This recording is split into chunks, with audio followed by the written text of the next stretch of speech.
Tuesday, October 4th, and this is Daily Blast Live. We cover all things trending in news and entertainment, and it's all live right now.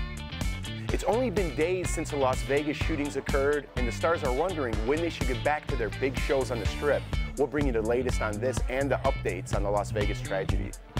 Mariah Carey just announced it. Her All I Want for Christmas Is You tour, and our DBL Nation lost its collective mind. Queen Lex tweets, when is it an appropriate time to start playing Mariah Carey Christmas songs? Asking for a friend. Would Blake Shelton make a good dad? That's the idea that made Adam Levine crack up last night on The Voice. But now fans are wondering, is there more to it? We want your DBL take.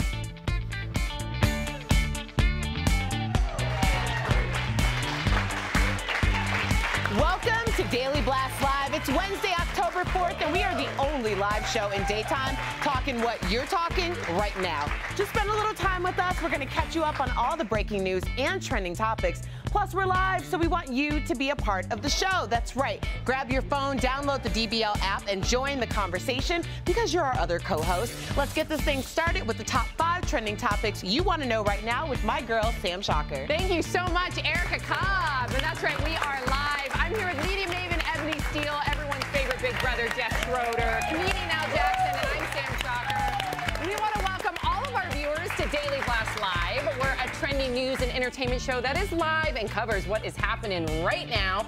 And you're looking at our entire DBL team. They're in our studio right now. Yes. Look at, this is our wardrobe girl. I'm sure you just saw her. She was dancing. You probably always Every see her day, dancing. every day. Hey, Yes. Hannah. Hey, Hannah. Looking good. All right, The Voice is a top trending story in entertainment right now. There was one moment in last night's show that got everyone talking. It came after a contestant's blind audition, and Adam Levine could barely contain himself. He thought it was so funny. Take a look. Blake would be a cool dad. Wait a minute, Adam. You're laughing at the idea of me being a dad. You are a dad. I'm laughing at the idea of that's how she views you and not a coach. Wow. Yes, but there's a lot of people are speculating too. Is this, perhaps maybe that him and Gwen Stefani are expecting? You know that the magazines have been saying this for over the last 2 years. Is she pregnant? Is she not pregnant? And In Touch Weekly actually over the summer, they had reported that they were undergoing IVF treatment. Right. So, and she even said in People magazine recently that her youngest son had just recently asked, when can I have another sibling? So you never know. Watching that, it made me just seem like he knew that they may be expecting that they're trying, and I think that was good that he was kind of like egging him on, and it was just a good, a good vibe between two bros. Right. Yeah. I mean, you remember she got a pair of shoes with his face on it. Remember those? Yeah. So I think once you do that, you're ready to have somebody's kid. I totally missed that whole thing. I thought, Adam was just making fun of Blake. I didn't get the whole kid thing behind that. Oh, no, if you paid attention to all the tabloids, then I think that you would understand that. All right. Yeah. Well, Gwen's getting up there, so they better hurry up. I don't know if Jeff and I are paying attention to the tabloids. I do. When it comes to Gwen Stefani and Blake Shelton, I do. That's the girl. All right, we got breaking news right now with digital producer Kelly Schubert. What is happening right now, Kelly? Right now, President Trump and First Lady Melania, they are in Las Vegas. They're meeting with first responders and victims of the shooting. I want to show you a live look. This is a live look from University Medical Center. This is where dozens of victims were taken after the shooting. So he's meeting with survivors and medical staff there as we speak before he goes and meets with first responders. So I'm following their day throughout the show for you, and I'll bring you updates as I get them. Thank you so much, Kelly. Thank you. Wow, it's always just chilling to see that and hear that. Kelly will always keep us up to date. All right, so speaking of Las Vegas, it is a top trending story right now. The lights came back on for many of the Strip's most popular shows and attractions, but there are a few shows that have gone dark in the wake of Sunday's mass shooting. Jennifer Lopez postponed her next 3 performances out of respect for the victims, and Michael Jackson 1 at the Mandalay Bay is still closed. Celine Dion returned to her stage last night and had a very emotional exchange with her audience. I want you guys to take a look. I decided to do the show so soon is more than to just sing. It is to show love and support. I love her. She went on to announce that all the proceeds from the show would go to the Vegas victims. What a class act. She is the epitome of grace and elegance. You know, she's been through a lot. And compassion. And she seems sincere with everything that she says. And you know, I'm glad that she went ahead because she felt compelled to do the show, but I continue with her show. But it's a question, you know, is it insensitive? Because some people may feel for people to continue with their shows. How long do we wait? And then are some performers afraid that the same thing may happen again? That's a really good point. Really quickly, after 9/11, you know, Broadway took a really big hit. It really hurt their ticket sales. In fact, Les Mis was in trouble. Phantom of the Opera was in trouble. And so what happened is the state actually issued a $1 million fund for them for marketing purposes because people stopped going to the theater in fear of their safety. And we don't want to see that happen because that's a big part of Las Vegas's economy, New York's economy. Definitely. And I mean, you look at the, you know, this is starting to happen more and more at concerts. I mean, you know, unfortunately, the very nature of a concert, the concept of it is a large group of people in a confined space. And now, because of what happened in France with the, that concert, I guess a year ago now, and this, I just hope it doesn't stop people from, I remember you said this, Jeff, when we were in our meeting room, just enjoying their lives and living the best life that you can. And if one of your favorite singers is singing, go see him, and you can't be afraid, even though, I mean, it's unfortunately something we have to think about. Don't let fear win, absolutely. It's tough, though, but I agree. A top trending entertainment story at this moment, Mariah Carey. The singer's concert series, All I Want for Christmas Is You, has added U.S. dates. The expanded tour kicks off on November 17th in Windsor, Ontario, and then heads to America. She also has an animated movie releasing on home video on November 14th. We've got this clip. Watch. Every year I put puppy on my list, but for whatever reason, Santa couldn't seem to get it together. Settle down now! Steak all right! Oh dear, it looks like he took your steak. I love that song. I'm so excited about this becoming a tour. Why is everyone laughing? Are you guys Because they all love it too. Everyone loves it. I'm excited. It reminds me of the movie Love Actually. It reminds me of Christmas. Bring it on. I will be there. Listen, I will. For me, Mariah Carey, fall, spring, summer, you could have her. I don't care what's in her closet or if she's sipping wine. Wintertime Mariah Carey, sign me up because I love some Mariah Carey Christmas album. Al, are you salty about this or not? You know what? Jeff's waiting me right at the end because normally, you know, I make a comment, but like there's nothing like just like a little bit of eggnog, and it's cold outside, so you have to be inside, and like Mariah Carey's on, and fireplace going. That's a good. There we go. Look, I transferred Al. I'm in on Mariah. I've been on Mariah only after October 31st, and then January 1st, I'm out. Okay, so we have to wait till after Halloween. Got it. All right, Tom Petty is trending really high right now. Tributes are pouring in following news of the 66-year-old singer's death. In his hometown of Gainesville, Florida, this mural went up. The community has started online petitions to pay tribute to the rocker. We here at DBL want to pay tribute to Tom Petty in our own way with this video of Tom Petty and Prince playing While My Guitar Gently Weeps. Wow.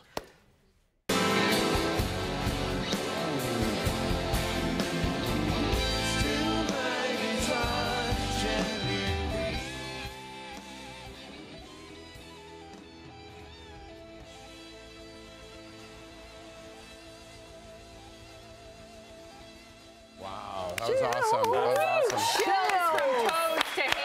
Are those the two best guitarists in the world at playing together at the same time? Maybe Who's better with the guitar than those two? The Van Halen. Slash, Van Halen. Yeah, there's some good ones, but I mean, those are.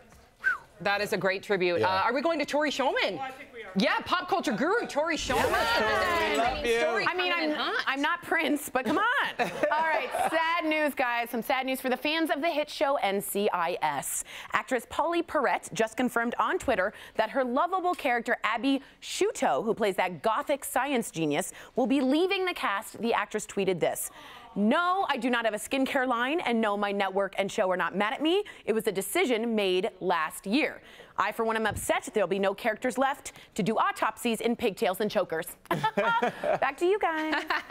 Thank you, Tori Shulman. She'll be missed. I love her character. Yeah. All right, we are live and covering trendy stories as they happen. Erica Cobb, what's coming up, girl?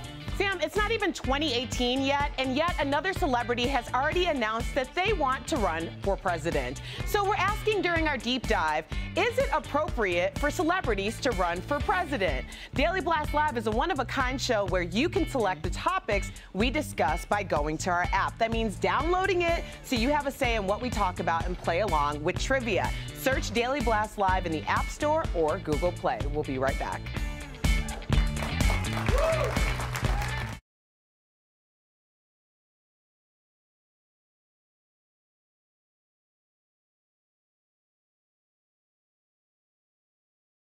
Tori Shulman running over like a pregnant woman, though I'm not pregnant.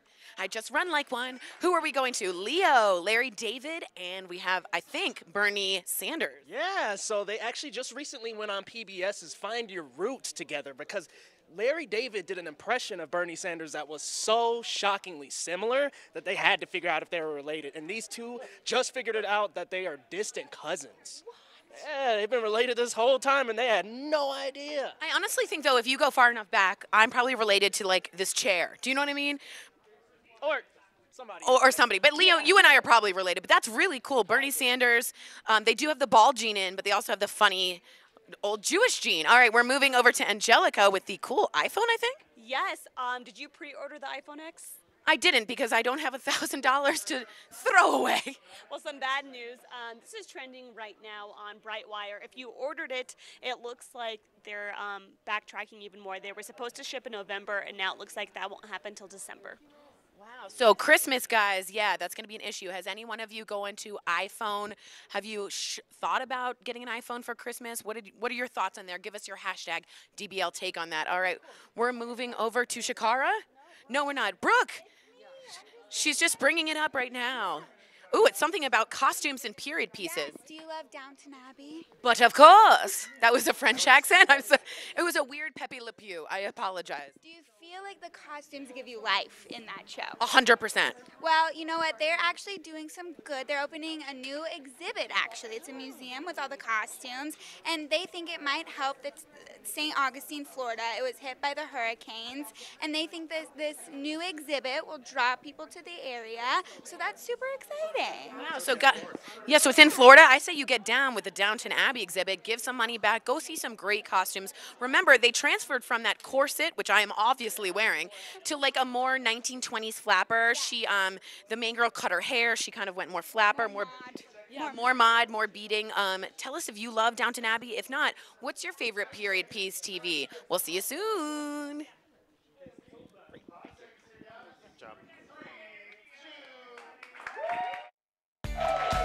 Welcome back to Daily Blast Live, the only live show in daytime that's talking about what you're talking about right now. It's time now for the deep dive. That's the moment in the show where we take the top trending topic you just can't stop talking about, and we keep talking about it as well. Today, entrepreneur Mark Cuban says that he wants to run for office. It got us thinking, should celebrities be running for office?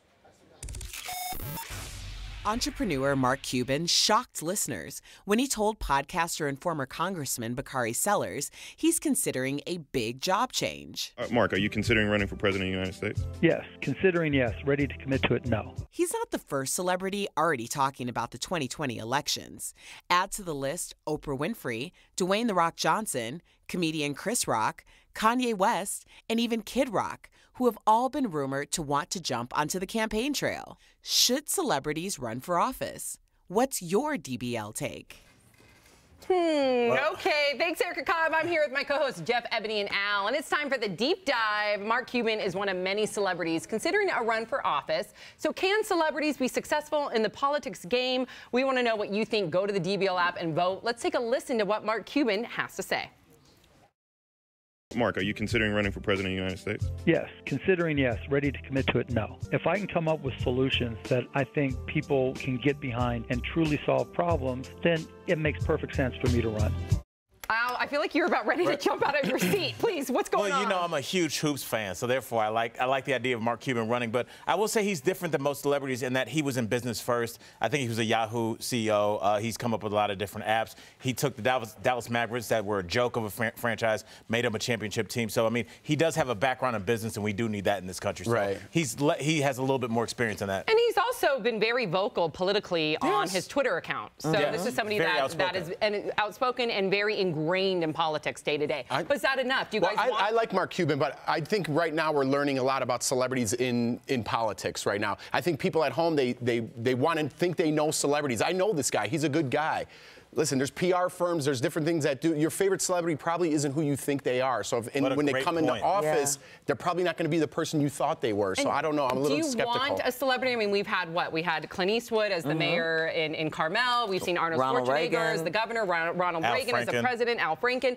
Do you think that it's important for a candidate to have policy experience, or do you think it's more fresh to have somebody new come into play? Well, this is what, Al, this actually came to mind when you talked about Mark Cuban and having a business background. Sometimes, in my personal opinion, I want someone that knows politics, even if they haven't held an office. But what I don't want to run into is someone whose business dealings in the past may be a conflict of interest to work for the best interest of the people that they may be representing. Well, that's a really important point. Though. That's my okay. Right, and that could be a whole nother conversation because we do have to go to Fitness Pro Jen Wiederstrom with a trending story coming in hot. And it look, I was just going to announce our votes, but my bad. We'll do it on Facebook Live. Jen, go for it. All right, baby. Well, listen, guys, Paris Fashion Week is still trending, and everyone is talking about these shoes. Well, if you're looking for the perfect Christmas shoes, how about these elf sneakers from Lowe? Designer Jonathan Anderson says, quote, "They are humorous. They make you laugh." So I've got to bring it up to my digital producers back here. Are we thinking they're cool? Oh, good. Leo's got them up. Yeah, shoot, I want a pair now. I'm ready. He's not kidding. Yeah, I'm ready to get them now. So you think that boys can wear them too, boys and girls? Absolutely. All right, Shakara, the face. Just zoom in on the face. It's gonna be a no for me, Jen. No for you? What if they're okay? It's a still. That's it. She's taking her time. Owing. Okay. So back to you guys.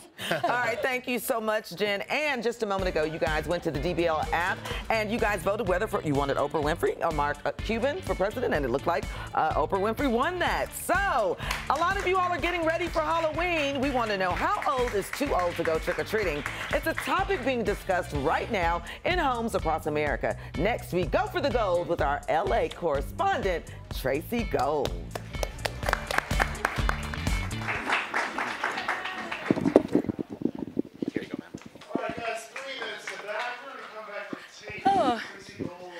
Hi guys, Jen Wiederstrom here, Fit Pro at Daily Blast Live. Ooh, let me take this out. And we're here following all trending stories in the health and fitness world, this little Jen's Corner. And I'm going to start with, Connor, can I make you go first? Yeah, absolutely. So this is about tattoos, but not the ones you think they are. Yeah, so trending right now from the Harvard Gazette are these smart tattoos. What they are is they have color-changing ink in them that can actually help monitor your health. They track dehydration, blood sugar levels, different things like that. Right, which is actually really fascinating and important when it comes to if you're someone that has diabetes. You know, instead of doing the daily finger prick, or I often know people that have the machines, the devices that are actually attached to their bodies. This is the way that if your blood sugar's low or high, it's going to reveal in the color. So it's a much less invasive daily check-in about your health concerns. So I love it. I can't wait to see more. Thanks, sweetheart.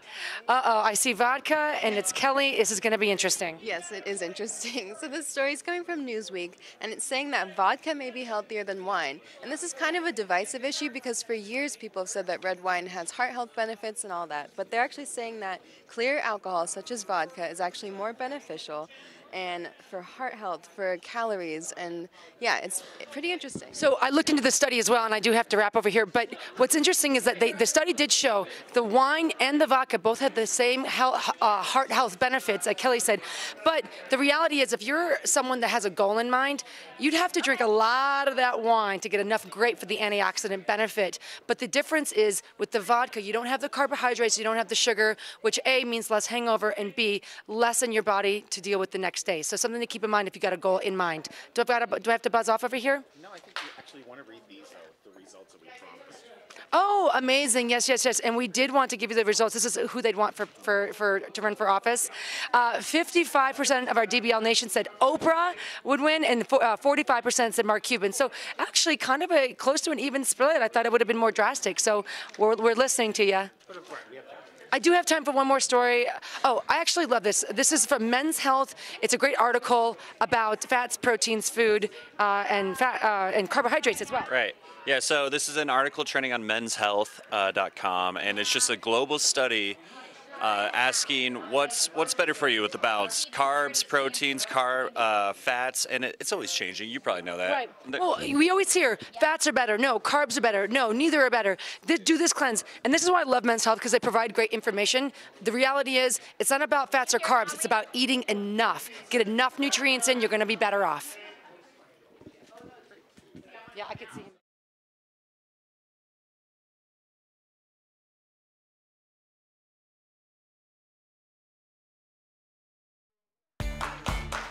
Welcome back to Daily Blast Live. It's now time to go for gold, where we chat live with our Hollywood correspondent and LA actress, Miss Tracy Gold. Take it away, Tori Schulman. Yes, thank you, Erica. I am here with Al Jackson and Jen Wiederstrom, and Tracy Gold joins us live from Los Angeles. Hi, guys. Gorgeous girl. We love you, Tracy. We miss you. Oh, miss you too. Oh, that's so cute. Trending story today, a town in Canada is banning children over 16 from trick-or-treating this Halloween, and the internet is on fire with a lot of mixed reactions. Tracy, you are our mom of 4. Do you agree or disagree with the ban, and why? I disagree. I have teenage boys. Yes. Tell us why, Tracy. I think there are so many worse things they could be doing than going trick-or-treating. You know, I think, first of all, I have a 13-year-old son, and he's 5'9". What are they going to do? Are they going to card him when he shows up at the door? To me, it's ridiculous. And my rule is wear a costume, you get candy. You know, that's important. I totally agree. Oh, my gosh. Also, look at Tracy with their kid. That's so cute. cute. Nowadays, cosplay is so popular that I think the teenagers want to get involved. Well, I agree. And part of it, too, I think we had to talk about age limit. Is there a limit that you put on how long, you know, because you have 4 boys, obviously, but I remember being 14 and there was no booze involved, there was no egging. It was that pure innocent fun of like literally collecting candy. And you know what I mean? That was it. I trick-or-treated at 14. Yeah. I mean, I totally did. And I know my sons like to go out with their buddies, and they go out and they trick-or-treat, and they have a blast, you know? I mean, it's not like it used to be when they were kids, but it's still doing innocent, fun stuff. Yeah, there's not a lot of things a 16-year-old can do other than go to the movies, go to the mall, but this is a big thing. Also, your craftsmanship is better. You can sew the hot gluing. What do you think, Wait a Al? second. I mean, you know, unlike you guys, I've been a 16-year-old boy. I'll just tell you this. We are not going out for candy. We can afford candy at 16. You're driving at 16. The only reason you're going out, you have a couple of advantages. You have a mask on, and it's dark, and you can do all. You're with your friends, and you're unsupervised, and you're going to be out doing things that 16-year-old boys do that involve eggs. It's a sense of independence. It is. Yes, and Tracy, I'm sure, I know your boys are raised right, but and so was I. But like when you have prepubescent boys running around making bad decisions, bad things can happen. Mine's right here. Thank you so much, Tracy. We always love seeing you. Take care, my love. Bye. Miss you guys. All right, guys, we are live at the moment. Digital producer Kelly Schuberth with news at this moment. Hey, right now, First Lady and President Trump, they are in Las Vegas visiting victims and survivors and the medical staff who saved their lives. He's at the University Medical Center right now, and we expect him to come through those doors any minute. And now this is a live shot, so it's a little shaky, so bear with us. But I'm watching, and I'll bring it to you as soon as he comes through. Fantastic. Thank you, Kelly. We are live, so we'll always interrupt for you. Coming back, I got a surprise for you all. Here's a hint. It's one of my favorite things to eat, and it's trending today. That's up next. And Daily Blast Live covers trending stories as they happen. Like this viral video. Mochi the St. Bernard now holds the record for the longest dog tongue. 7.3 inches long. Mochi is super sweet, loves peanut butter, and is a supersized slobberer. Use the DBL app to send us your videos too. And now it's time for the DBL Money Minute. How much?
Hey guys, it's Shakara from the Daily Blast Live digital team. And of course, as you know, we are always bringing you the latest trending stories. Don't forget to leave us your comments and your feedback on Facebook, on Twitter. We're always reading those comments. Angelica, what's trending? What you got going on here? Well, this is a feel-good story that's coming out of the Las Vegas shooting. This is trending right now on goodnewsnetwork.org. A group called A Love Army just donated $9 million.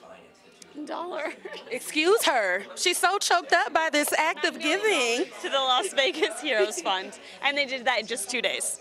Well, awesome. Awesome. DBL Nation getting the feels here. Loving it. Hashtag Love Army Las Vegas. And Angelica said you can check this out at goodnewsnetwork.org. Welcome back to Daily Blast Live. Pop culture guru Tori Shulman has a new trending story coming in. Hot, Tori. Yes, I do, guys. Today is a great day because, guys, it's National Taco Day. Yes!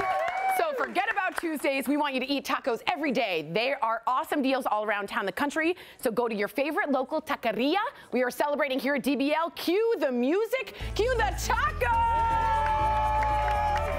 Yes! Now, the lovely people from Que Buena Suerte in Denver brought us some amazing tacos today. But I guess because I'm coming in hot, I'm just gonna enjoy my margarita.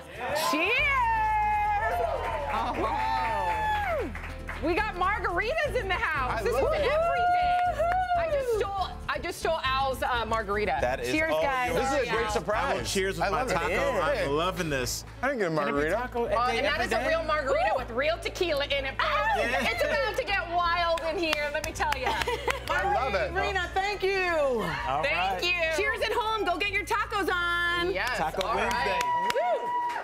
Everybody enjoying? You didn't get a margarita. I didn't get a margarita. Now, are you guys hard or soft tacos? That's a very I'm a important soft question. taco girl. This is right up my alley. Okay, all right. I'm a soft taco girl, but if they get hard, I still eat them. All right. All right, salt, you guys, salt or sugar on the rim? Neither. No training wheels. Salty Al likes salt on the rim. There you go. Salty Al We've needs- got more trending stories coming up in our next half hour of Daily Blast Live, including the behind-the-scenes drama between the dancing divas and Dancing with the Stars. That's next. And if you're leaving us on TV, we are live on Facebook, YouTube, Instagram, and Snapchat. Go get a taco. Yes.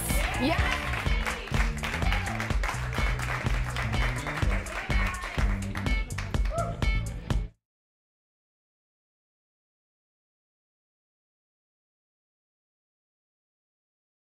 Tori Shulman here at Daily Blast Live. I'm going to be interviewing Brooke and this darling creature in camel. Chelsea, what's going on? I'm sorry about my margarita. Oh my gosh, girl, It's National Taco Day. Do you want some at all? You know, I'm gonna. Microphone. I'm gonna join you later.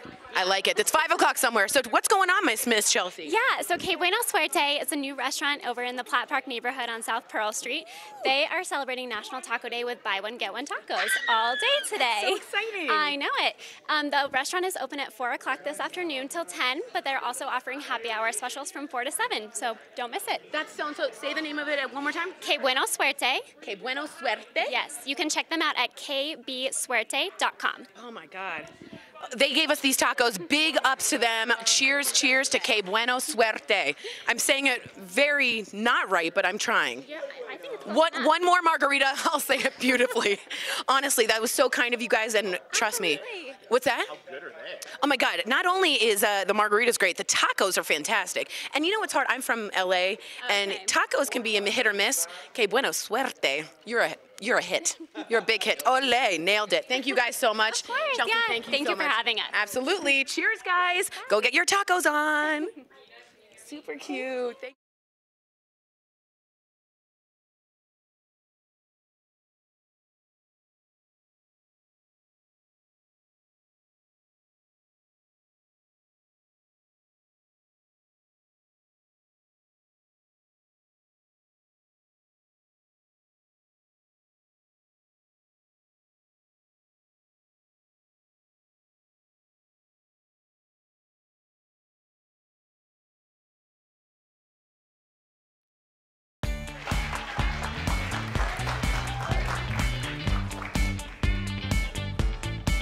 Daily Blast Live, the only live show in daytime covering the top trending topics and breaking news that are happening right now, no matter where you're watching. This is our DBL family, busy, working hard, listening to your social comments, as well as the top trending stories happening in this moment. We're learning the story behind this viral photo of abandoned cowboy boots at the Las Vegas shooting. They belong to Steven Visela, who was shot in the leg. Heroic bystanders took off his boots to bandage him and saved his life. He says the picture is a symbol of hope and survival. Kesha is speaking out to Rolling Stone about her near-fatal battle with an eating disorder. She says she has nothing to hide anymore and wrote about her recovery on her new album, Rainbow. And the FDA has written a warning letter to a Massachusetts bakery, saying its granola is not made with love. The bakery had listed love on its ingredients label because people kept asking what makes their granola so good. Isn't that what all the good stuff's made out? I know Big Mama used to make everything with love. Sam Shocker, take it away. I love it. Thank you, Erica Cobb. Joining me is media maven Ebony Steele, everyone's favorite big brother, Jeff Schroeder, comedian Al Jackson, and I'm Sam Shocker. All right, we're going to go right to digital producer Kelly Schuberth. She has a fast blast for us. Kelly, what's breaking? Hey, we are still watching this live feed out of Las Vegas where President Trump and First Lady Melania, they are at University Medical Center. Now, this is where a lot of survivors are, and he's also meeting with the medical staff who saved their life. In the meantime, I want to tell you about Mary Lou Danley. Now, this is the girlfriend of the Las Vegas shooter. She is being interviewed by Las Vegas police right now in LA. So she flew in from the Philippines last night, and officials, they're obviously hoping that she can provide information that will lead them to a motive. Danley's family says the shooter encouraged her to leave the country before the attack, and her family also says she told them she has a, quote, clean conscience. So I'm going to watch both of these stories, and I'll bring you updates when I get them. All right, thank you so much, Kelly. Wow. Okay, moving on, our top trending entertainment story right now, O.J. Simpson. Now that he's been released from prison, his team has been reportedly trying to book his first interview. The Hollywood Reporter says he wants 7 figures, but industry insiders say most networks won't pay for an interview and are worried about the ethics of the whole thing.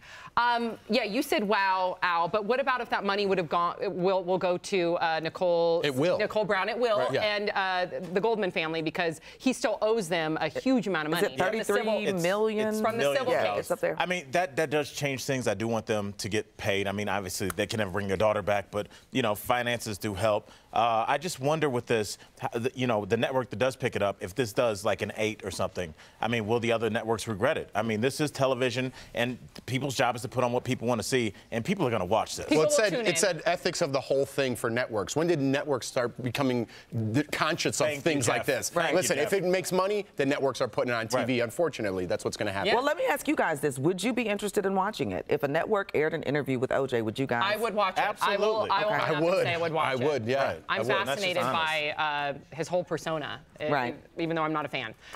Okay. We're going to move on. That was a good one. We got that hard. I think we got that out. Everybody's like, hey, there's a little honesty there. Like, we're going to watch it. Yeah, of course. Do not like proud him. Of the fact. Right. Yeah. Hopefully he will never go on Dancing with the Stars. Dancing with the Stars is trending. We're just learning that dancer Max will be returning to the ballroom next week. Probably.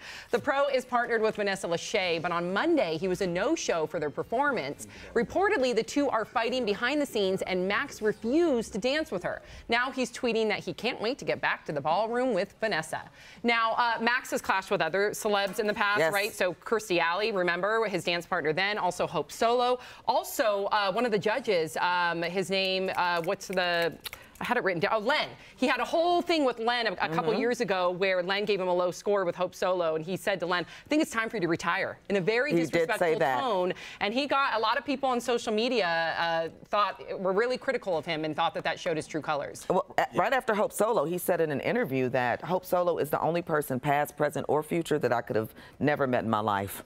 Wow. He was over her. Now you guys have to catch me up. I thought this show was supposed to be endearing to the. Right. Is he the Simon Cowell of Dancing with the Stars, or is he worse than that? You know what? That's an interesting thing that you're saying, because we do have a clip. You know, his coaching style is notorious, and he's only won the Mirrorball Trophy once. So let's take a look at this clip from his season with Olympic ice dancer Meryl Davis, and maybe you can get a better idea. I think for Max, he's such a passionate person that I think when he feels like things aren't going his way, he takes on the role of fixing things. Why are you so timid?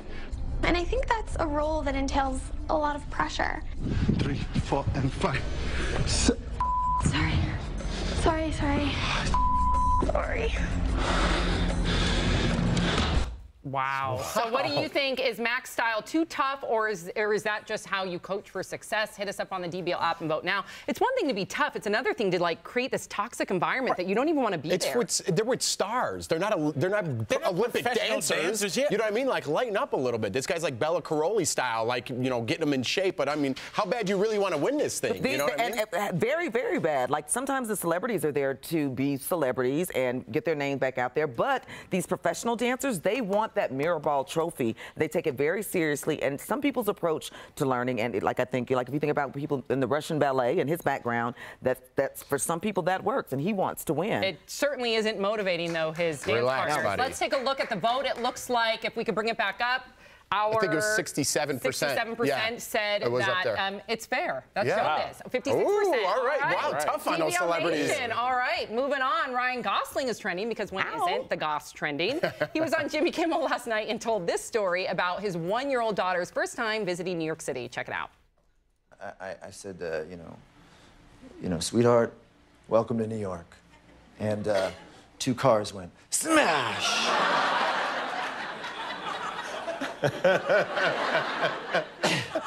And smoke started pouring out of the cars, and these 2 guys got out, and I won't repeat the hand gestures for you, but I was just quickly covered her eyes and ran away from the window. She learned to give the finger in New York. That's so funny. Ryan and wife Eva Mendes have 2 daughters, Amada, who is 1, and Esmeralda, who is 3. And I feel like any time Ryan Gosling goes to New York, something happens. If you guys remember in the last couple years, one time somebody had on their cell phone videoed him breaking up a fight in the middle of the street in the middle of New York City. Another time he literally saved a woman that was about to get smashed by a taxi cab. So I don't know, Ryan Gosling. He's a real life superhero. Yeah. You know what I mean? New York is crazy. When I first moved to New York, my first apartment was in the East Village on 12th and Avenue A. And as the headhunter took me to my first apartment, there was a guy in front of the door that just had his arms extended like a scarecrow, and he had banana peels going up and down each arm. And the woman keyed into my building and just started telling me about the building. And I'm like, are we not going to address this dude? Is he here every day? But it's just like in New York, like everything is just so crazy. But it's just, I lived in that apartment for 5 years. So. Did you ever, did you get to know this man? I did not. He never showed back up. But just that one day, he was just there with banana peels. I don't know what that symbolized, but now you guys have to think about that for the rest of your lives. Do you guys have any, really quickly, any New York stories? I wish I did. I wish I wanted to be like, man, I live in uptown in the Village. You come over here. It sounds so cool. I'm a Chicago guy. That's cool too. But yeah, I don't even know. I just want to be like, when you said 48th and A Street, I was like, damn, that's so cool. I just love the street vendors and the food. Give me a hot dog any day with the mustard and ketchup dripping all over the place. That's what I want. Okay, I love it. All right, we're super excited about this one. Viola Davis and Larry Wilmore are teaming up to produce a new sitcom for ABC called Black Don't Crack. It's about sorority sisters who reunite years after college to deal with a major turning point in their lives. Okay, a lot of people are really excited about this, especially after the success of Blackish and Fresh Off the Boat. And it's true. I mean, people of color have more melanin in their skin, so therefore it protects, you know, from the UV rays, and then you don't. It's true. I wish I had more melanin in my skin, so I wouldn't be so wrinkly. Oh, stop it! You're not. Where are you wrinkly? I really like the fact that like this is being talked about. Black fraternities and sororities are like they're a lifelong commitment. I think they're a little different than white fraternities, where it's kind of like a college thing and you move on. I don't know. I was never in a sorority. I don't Black know. Sorority, it goes on forever. So I think you know that bond is a lifelong bond. Yeah. So I think it's good that they're highlighting that and showing that like people are friends 10, 20 years after college because of the sorority. I think the storyline is hilarious. You know what I mean? Just anything that people are holding on to college and they get back together and all the troubles that ensue. Looking young and keeping young. Yeah, it's funny. It's a funny storyline. That's right. I bet it will be very successful. Let me tell you. Anything Viola Davis is a part of, I love it. She is one of the people that stood in line and waited her turn in Hollywood, and she made it, and she deserves it, doggone. Yep, absolutely. All right, pop culture guru Tori Shulman with a new trending story coming in hot. Yes, hopefully your baby might have a cooler name than these, because the list of the most unpopular baby names of 2017 has just been released. Now, Mumsnet put a list together of the top 10 most unpopular names for boys and girls using data from the for the Office for National Statistics. So drum roll. Here they are. For girls, we have Adelaide, I don't know if that means. Agape, something you put in your coffee. Birdie, time to fly away. Gnome, something you put in your lawn. And onyx, that one is a gem. For the boys, we have Ajax, clean it up. Dougal, you can do better. Henderson, go fetch my yacht.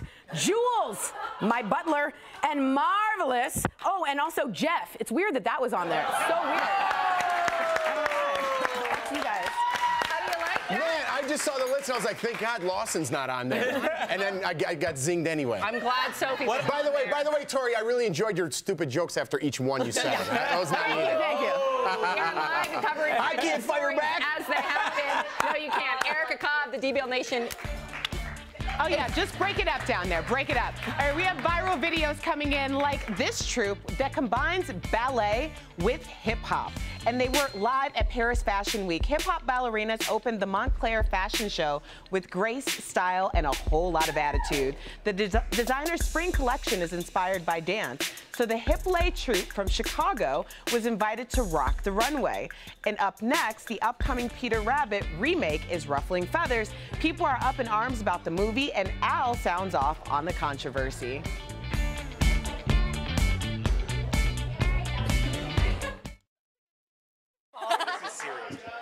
Okay. Hey guys, Tori Shulman here, Daily Blast Live. We have a sort of serious trending story. Connor, what's going on, my love? Yeah, so trending right now from Live Science, 147 criminologists, psychologists, and sociologists have all signed a letter that is asking the media to stop publishing names and photos of mass killers. Wow. One of them was quoted, Adam Lankford from University of Alabama. He was actually quoted saying that he thinks the killers want to be celebrities, and by publishing those things, we're giving them that fame. It is. I was going to say, here at DBL, we have a briefing every morning, and we privately all took a vote and said we will not be giving that man any credit. The victims' names will be most important, and I'm proud to be part of that family because I also believe in that. Great job, Connor. Who are these cuties? Oh, Dwayne Wade, what's going on? Gabrielle Union. Well, it's actually a little bit interesting. So she's opening up about her infertility struggles that she's had throughout the marriage. Good for her, by the way. Yeah, so it's actually an excerpt from a book that she has coming out called We're Going to Need More Wine. And she said, I will quote it, I've had 8 or 9 miscarriages. For 3 years, my body has been a prisoner of trying to get pregnant. And a lot of people are really saying thank you for opening up about this and like exposing the realness of it. So just another reason to love Gabrielle Union. I can't get enough, but my friends have had it, and it's so important when a public person puts a name to it, a platform to it. It makes it, you can talk about it. Again, Angelina Jolie with the double mastectomy, that's a big deal that someone now, oh, Angelina's done it, I can do it. Lady Gaga having fibromyalgia. Maybe you were embarrassed to say it. It puts a name to the disease. Thanks so much, Kelly. Yeah, let's lighten things up with Brett from the Forest. Yeah. Hey, so NSYNC. Wait, what did you say? What? It's NSYNC. Don't be an idiot. Sorry, I mean, it's spelled with the N. My apologies. So there's the rumors that Justin Timberlake might be performing the Super Bowl halftime show. Nothing's confirmed yet, but TMZ caught up with Joey at LAX, and he said if it happens, they're looking to do an NSYNC reunion at halftime. Stop it right now. You stop it. Are you serious? I would die. I'm sorry, I would die. We're back to Brett. We don't know who that is. She just shows up here every day. I feel sorry for getting Kelly so excited because, I mean, nothing's confirmed yet. So it's. And also, Joey Fatone tends to always want to do stuff. I just have to say, NSYNC for life. Amazing. Welcome back to Daily Blast Live, the only live show in daytime covering the top trending topics that you're talking about right now. We're so glad that so many of you have already joined the DBL Nation by downloading the DBL app. If you haven't done so yet, what are you waiting for? You are missing out on so much, so your FOMO should be sky high. Right now, I'm so ready to laugh, so we're going to look to my friend, comedian Al Jackson, to bring us the laughs with Al Sounds Off, where he's found all these weird stories around the internet. Yeah, you know the drill. Al, you ready? Jeff I'm ready. Schroeder, take it away. All right, thank you so much, Erica Cobb. That's right, everyone could use a good laugh today. I'm here with my man, Al Jackson. Oh, brother, how are you, man? Our favorite segment, Al's for sure. Al Sounds Off, everybody. We're gonna try to put a smile on your face today. Al, a Texas Homeowners Association is up in arms with their new neighbor and his toy. They're a little uptight, in my opinion. Check this guy out. I love him, a real American. This particular tank landed at Normandy on D+4, liberated Paris, and ultimately went all the way to Berlin. This is a piece of American history. I guess they could ticket it. I guess they could try to tow it. But the truth is, until I decide to move it, it ain't going anywhere. He's got a point. Jeff, how do you not? I just love this guy. He's a real American. He's the first guy I've ever met that said, you know what? I don't give a damn about street sweeping day. It's like, look, I'm leaving my tank there, ticket it if you need to. It's like, dude, how easy is it to give directions to your house? Right. Jeff, people like, where do you live? I'm like, yo, it's the one with the gigantic green tank. That's good. You won't pass that up. And I just like this guy because, I mean, what better way to symbolize that you're experiencing erectile dysfunction than the tank in your front yard? I mean, come on. Loving this guy, Jeff. I love it. Let's move it on. All right, guy. Al, Christmas is around the corner. Yes. Which has nothing to do with this next topic. But the remake of Peter Rabbit has people talking. Yes, Let's check this out.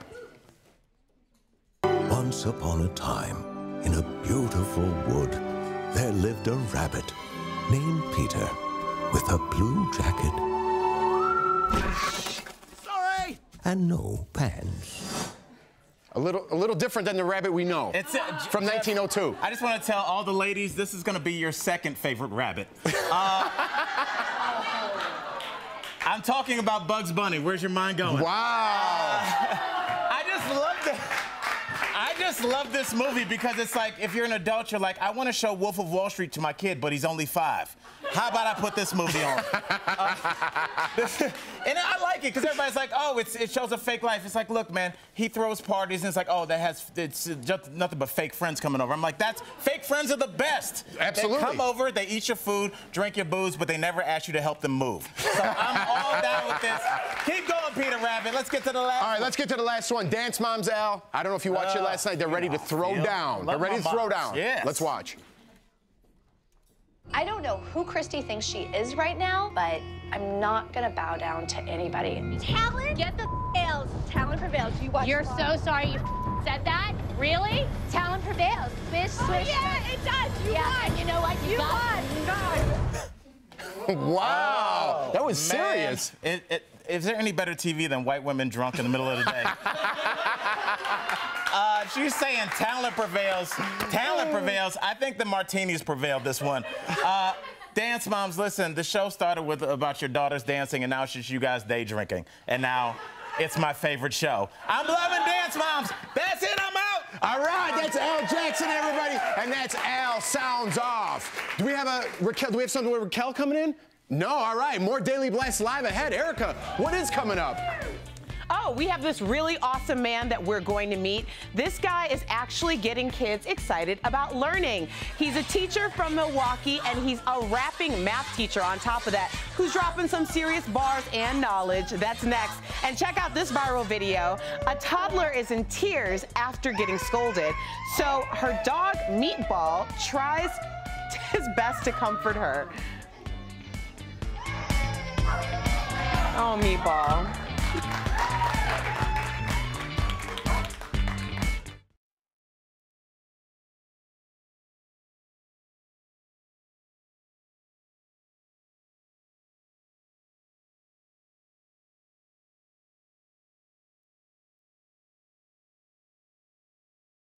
I'm Sam Shocker, one of the co-hosts of Daily Blast Live. You may know me from Dr. Drew on HLN. Also, I've been working as a contributor on CNN for the last 6 years. And this little one, I'm also a new mom. This little one is almost 12 weeks old. This is my Sophie, my firstborn, my everything. And she's doing so good. And all you moms out there know that that's not always the case. So we're really lucky right now. We're really lucky right now.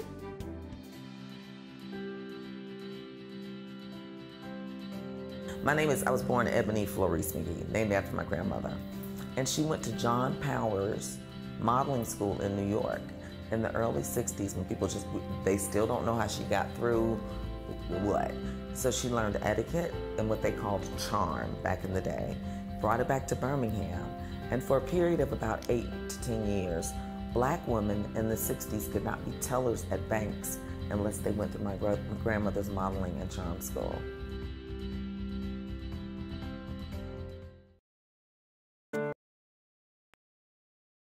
My grandmother was still alive, and I think about this all the time. I must have been like 7, and she had like this next door neighbor that had a grandson that was around my age. And one day, because I was obsessed with Michael Jackson, I was just like, I put on one of my grandmother's isotoners, but just the one glove, and put on these reflector sunglasses, and like, I remember walking to his house like, he's gonna think I'm so cool, he might not play with me. Like, he's gonna be so impressed with this kid. And he wasn't even home, so I just had to face his grandmother and then slowly have the door shut in my King of Pop face. It was, I know that one went to her grave, like, who was this kid at my door with one isotoner on? Excuse me. Oh my God, I have so many awkward moments from junior high and high school. So I was wearing one of those like 90s V-neck tees, right? Very baggy V-neck tee. And that day I wanted to like impress this boy that I liked. Mike Minardi was his name. And I stuffed my bra with paper towel balls. Instead of doing one lib ball in each cup, I did like 3 balls in each cup. And so we're in the middle of the quad and I bend down to tie my shoe, like right when the bell rang, and all the paper towel balls fell. The worst part about it, no one said anything. They all witnessed it and they just like quietly walked away, and you know they talked about it. At one point in my life,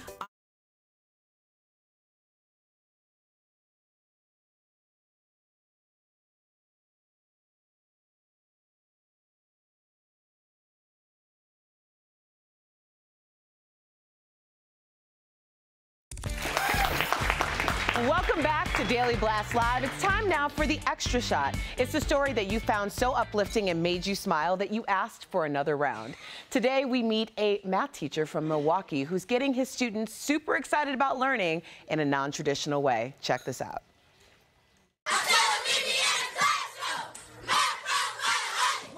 That's Anthony Staten, a teacher at Milwaukee College Prep in Wisconsin. He's an energetic 5th grade math teacher and gets his kids in the learning spirit with a fun rap. Radio personality Charlemagne the God posted this video on Instagram, and it's already gotten more than 138,000 views.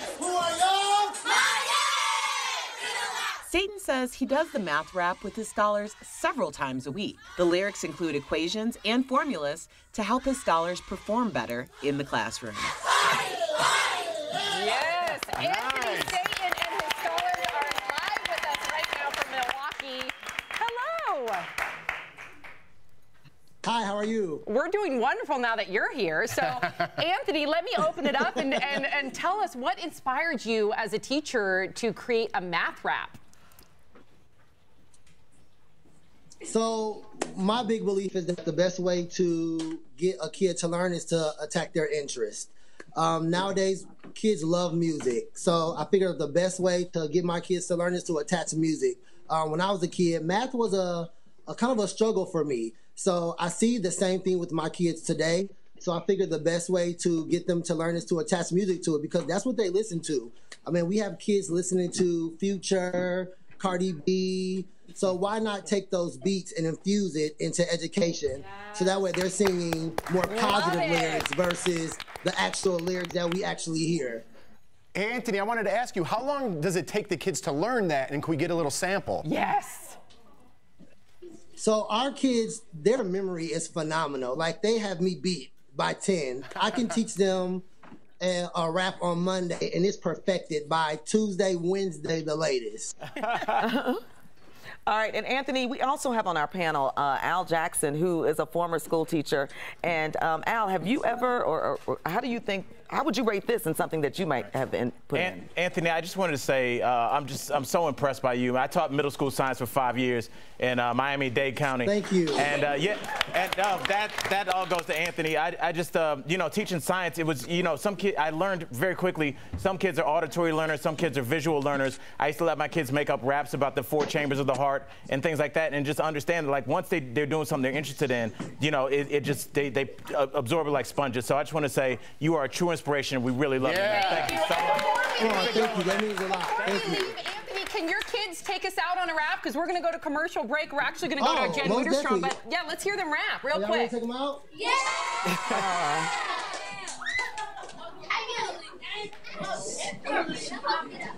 We gotta see. Oh, that dab! Here we go. 1, 2, 3, get ready.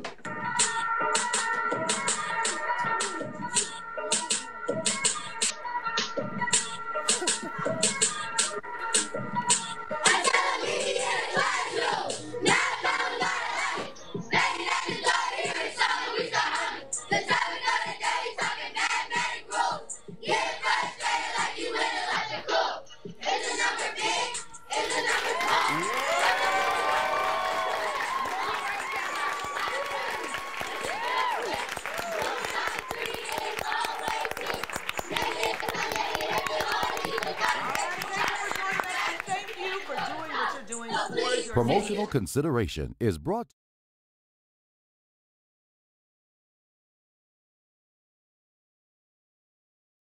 Hey, I'm Erica Cobb, one of the hosts on Daily Blast Live. I had no idea that like the universe was going to deliver this opportunity literally to my doorstep. So it's just super exciting. Even during the audition, it was just such a positive experience and we became like instant family. I think what interests me most is really entertainment, but I kind of feel like everything falls into the entertainment arena. You know, if you're talking sports, if you're talking, I mean, even politics now is more like about personalities than it is about policy. I think everyone kind of does the Twitter litmus test, which is, you know, you're watching a show or something and you're thinking something and you're like, I wonder if I'm the only one who's thinking hashtag this show. And then you're looking like, no, I'm with about 45% of the population, you know, just based on how the world is like viewing this. So people just fascinate me. I could sit and people watch all day long.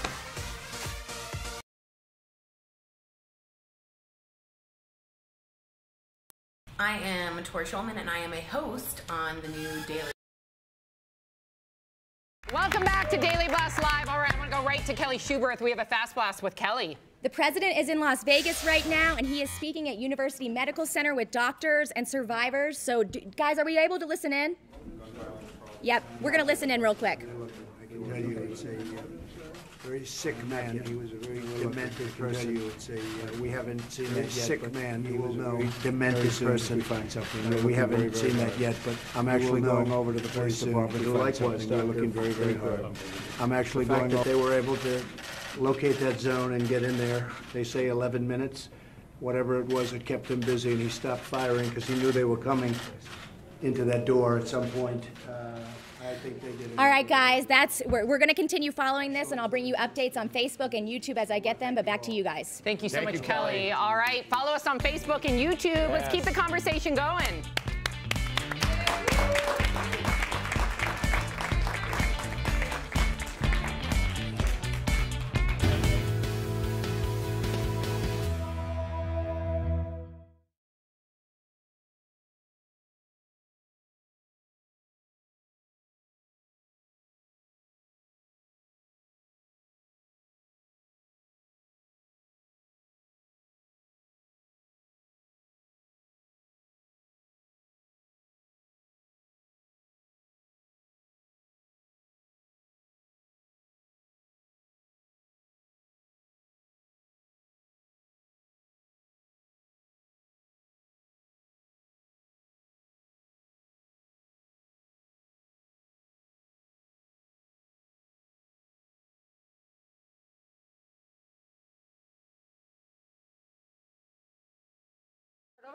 Hi guys, Jen Wiederstrom here, getting a quick update with Brooke. We're always following trending stories every hour, and this one I'm actually really excited to hear about. Coffee. I like coffee with a cop. I really like caps. Tell me more. Yeah, so Broken Arrow Police, that's what they're called in Oklahoma. They're doing Coffee with a Cop Day, which is really exciting. I know they do this a lot across the nation. We've had them here in Denver before. But it's just a great day to get the community involved with your police department, have a one-on-one sit-down, have a coffee, I mean, to talk. You know, it kind of removes a stigma, a worry, a fear, a predisposed kind of idea of what a cop is. You know, I have like a lot of like my friends' parents are police officers, and that was the first time I got a chance to kind of see the man or woman behind the uniform. So, yeah, it really is about community. And what's better than coffee and cops? Yeah, and maybe you can get us cards. So if you get a parking ticket, you got somebody that has your back. Leo's got something. Oh, Leo, you do. Oh, wonderful. We're gonna pop over to Leo. Yeah, so a technology company is now developing a package called Delivair, and the package will be delivered right to your hands. This is trending on The Verge, and if you guys want some more on this story, be sure to visit The Verge. So it's like Harry Potter's letters. Join us. Right to your doorstep. To your doorstep. It's Wednesday, October 4th, and this is Daily Blast Live. We cover all things trending in news and entertainment, and it's all live right now. It's only been days since the Las Vegas shootings occurred, and the stars are wondering when they should get back to their big shows on the Strip. We'll bring you the latest on this and the updates on the Las Vegas tragedy. Mariah Carey just announced it. Her All I Want for Christmas Is You tour, and our DBL Nation lost its collective mind. Queen Lex tweets, When is it an appropriate time to start playing Mariah Carey Christmas songs? Asking for a friend. Would Blake Shelton make a good dad? That's the idea that made Adam Levine crack up last night on The Voice. But now fans are wondering, is there more to it? We want your DBL take.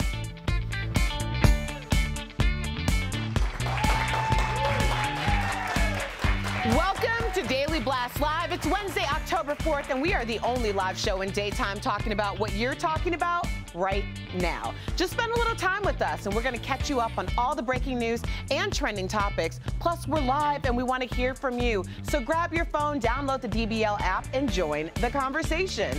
Let's get this thing kicked off with the top 5 trending topics you need to know right now with my girl, Sam Shocker. Take it away, Sam. Thank you so much, Erica Cobb. We are live.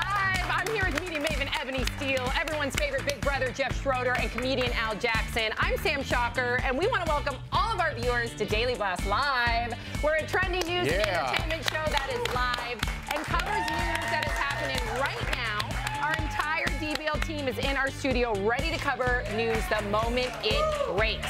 In fact, right now, digital producer Kelly Schubert has breaking news happening right now at this moment. So, Kelly, what's going on? Fill us in. We're watching a live feed where, in fact, the president is about to come around. It's freezing. He is in Las Vegas at University Medical Center, but I just saw his limo coming through, so I'm going to take this down, and we'll go to earlier when he was speaking at the medical center. He thanked doctors, he visited with survivors, and most importantly, he said the shooter was a monster. Let's go back to that live feed just to see if we can get a look. Nope, you guys, I'm so sorry, but the president is leaving and he is headed to meet first responders. So I'm going to watch when he does that, and I'll bring it to you as I have it. Thank you so much, Kelly. All right, speaking of Las Vegas, it is a top trending story right now. The lights came back on for many of the Strip's most popular shows and attractions, but there are a few shows that have gone dark in the wake of Sunday's mass shooting. Jennifer Lopez postponed her next 3 performances out of respect for the victims, and Michael Jackson 1 at Mandalay Bay is still closed. Celine Dion returned to her stage last night, and she had a really emotional exchange with her audience. I want you guys to take a look. I decided to do the show so soon is more than to just sing. It is to show love and support. She went on to announce that all proceeds from the show would go to the Vegas victims. And speaking of which, the GoFundMe page, remember we talked about this yesterday. Right. We've been following it. Yeah. It is set up for victims and has now raised more than $8.7 million. Awesome. That is the community outreach that we have been focusing on here at Daily Blast Live, and I love that. Speaking of the shows, some of them deciding, some of the performers to go dark, others deciding, like Celine Dion, not to. As she said, you know, she wants to bring the love, not live in fear. What are your thoughts on that? Well, I mean, obviously, my performances have nothing on these, but like, you know, the day that I found out my father passed away, I still did stand up that night in his honor, but that was my decision. If I chose not to, that'd be fine as well. So I think it's up to the performer and up to like how they feel, because I mean, your emotions will pour out on stage, and if you feel like you're not emotionally ready enough to go perform in front of people, you probably shouldn't. Yeah. And I think the same thing, like it's up to the performer. I applaud Celine Dion for going on so soon to get people's minds off of it, and I also see the other side, like, hey, I'm gonna take the week off, let this breathe a little bit, and then get back to my routine later on. So I applaud both sides. There is no wrong side here. I agree with that as well. And I think we talked about this earlier. It's wondering if some of the performers are canceling their shows to let it breathe, but at the same time, I don't know. I hate to say the word fear, but maybe in fear that something, because we have Ariana Grande, and you know, that maybe there's something like this. There's been a number of incidents. Oh yeah, and Vegas is obviously a target for performances, but we're going to think about the positive. Yes. And big ups to Celine Dion, and I can't wait to see all of the other performers back on stage. Absolutely. All right, The Voice is a top trending story in entertainment right now. There was one moment in last night's show that got everyone talking. It came after a contestant's blind audition, and Adam Levine could barely contain himself. He thought it was so funny. Watch. Blake would be a cool dad. Wait a minute, Adam. You're laughing at the idea of me being a dad. You are a dad. I'm laughing at the idea of that's how she views you and not a coach. So yeah, they thought one, it would be a dig. Others are speculating, does this also maybe foreshadow that Blake Shelton and Gwen Stefani are expecting? It's been rumored that they've been trying for the past couple of years. In fact, In Touch Weekly did like a whole report over the summer saying that they were undergoing IVF treatment. So we shall see. She's 48. I hope to God that she can have another child and that he can be a daddy, because he is a stepdad, technically. I know they're not married, but he's a stepdad, but I would love to see him as a father. I will just say this. I don't want to derail the conversation, but Jeff, I'm sure you get this. There's something about the term cool dad that just ages you 10 years. You know, where you're like, oh, you still think you're young, and somebody says, oh, you're the cool dad. You're like, no, I'm Jeff. I know, man. So it's like, it's really weird. It is weird. It's a compliment. It is, but it's like, we're getting older. What are you going to do? It kind of feels what are you like going to do? Dig. When we did a whole thing here at DBL, and you all were asked who's the mom of the group, like, meaning like the mom, and it was me, but not because I have a kid, just like I'm the mom. Well, actually, I don't make you feel worse, Sam, but you are a mom now. I know, and I'm happy to be a mom, but I know what you mean. It kind of makes you feel old. See, Sam, she's fighting it. She's fighting it. It's a nurturing spirit. There was a moth flying around a minute ago. She goes, don't kill it. I'm like... That's true. There is a moth in the studio right now. Nobody killed the moth. I will escort the moth out of the building. Okay, that is a true story. Wait, is moth code for something? Is there like an intruder in here? Is this a real it landed moth? on your shoulder. Like, maybe you should pay attention. Well, if he starts landing on my jacket, we gotta get back to the top trending story. It's a top trending entertainment story at this moment. Mariah Carey, the singer's concert series All I Want for Christmas Is You has added U.S. dates. The expanded tour kicks off on November 17th in Windsor, Ontario, and then heads to America. She also has an animated movie releasing on home video on demand, and this will be released on November 14th rather. We've got the clip. Watch. Every year I put puppy on my list, but for whatever reason Santa couldn't seem to get it together. Settle down now. Steak all right. Oh dear, it looks like he took your steak.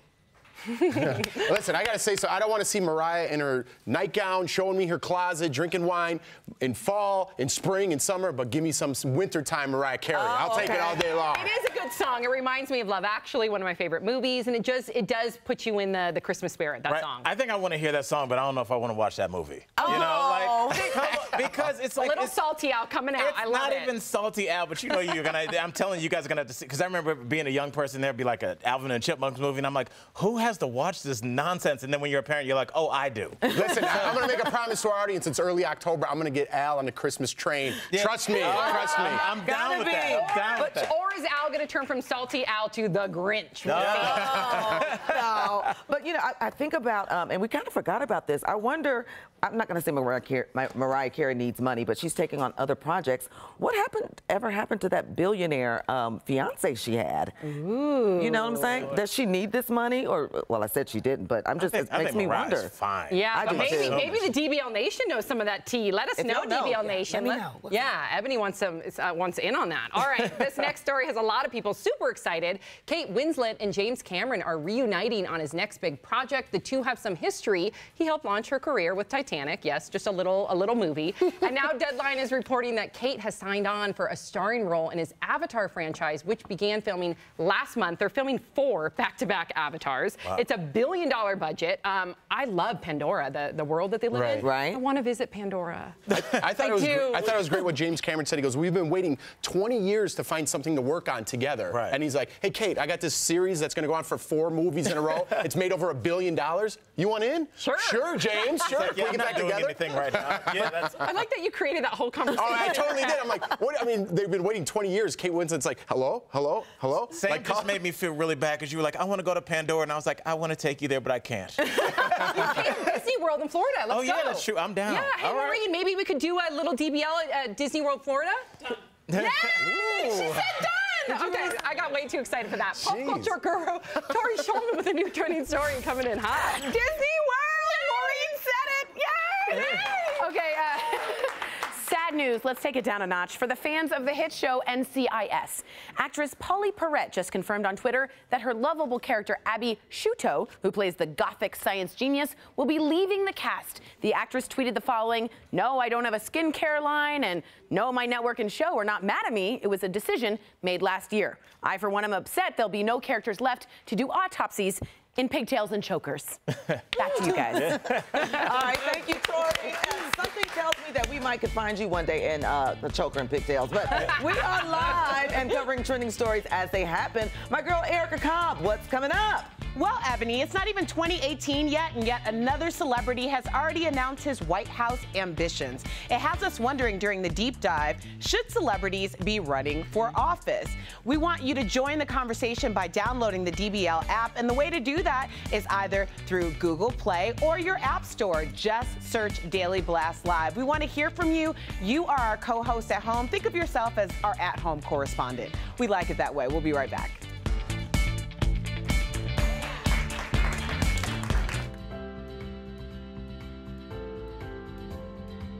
My whole family, my sister, my mom, my dad, and I, all four of us are book lovers, obsessive about books. I love the smell of books, I like the idea of books, and I also want to bring my love of books to Daily Blast Live. It's sort of rare to hear that. What I want to do is hear from viewers, because I think reading brings people together so well, and it opens the imagination, and I think having that background has been really important. I really want to share that with the audience.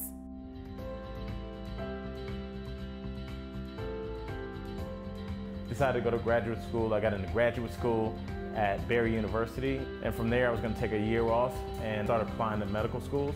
And in that year I started teaching middle school, and 4.5 years later I was like, well, I'm still teaching middle school. The kids are the ones that keep it light, because kids, they're pretty honest with you about like how they feel. The 7th grader will tell you like, your shirt's stupid. But that honesty, I think, is like almost what drew me to stand up. It's just like I try and be as honest as a 7th grader would.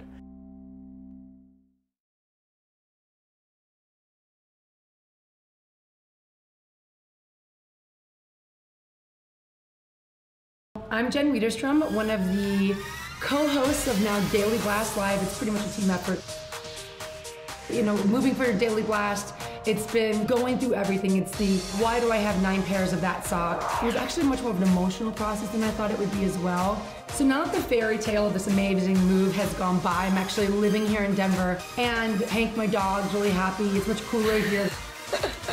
But then there's also the altitude here. I tried to do a workout the other day, and I literally couldn't breathe. It was funny when Daily Blast Live came into view. The biggest selling point was access to information, to news, to other points of view, and let's do it in a fun way. The whole mission statement of Daily Blast Live is what's happening in the moment, what's happening right now. And I think what we're doing as hosts is we're creating a community within the 7 of us, and 8 with Tracy, obviously, down in LA. So for me, I thought, if this show chooses me, it's like the glass slipper, you know? So, and it fits, yay! I am.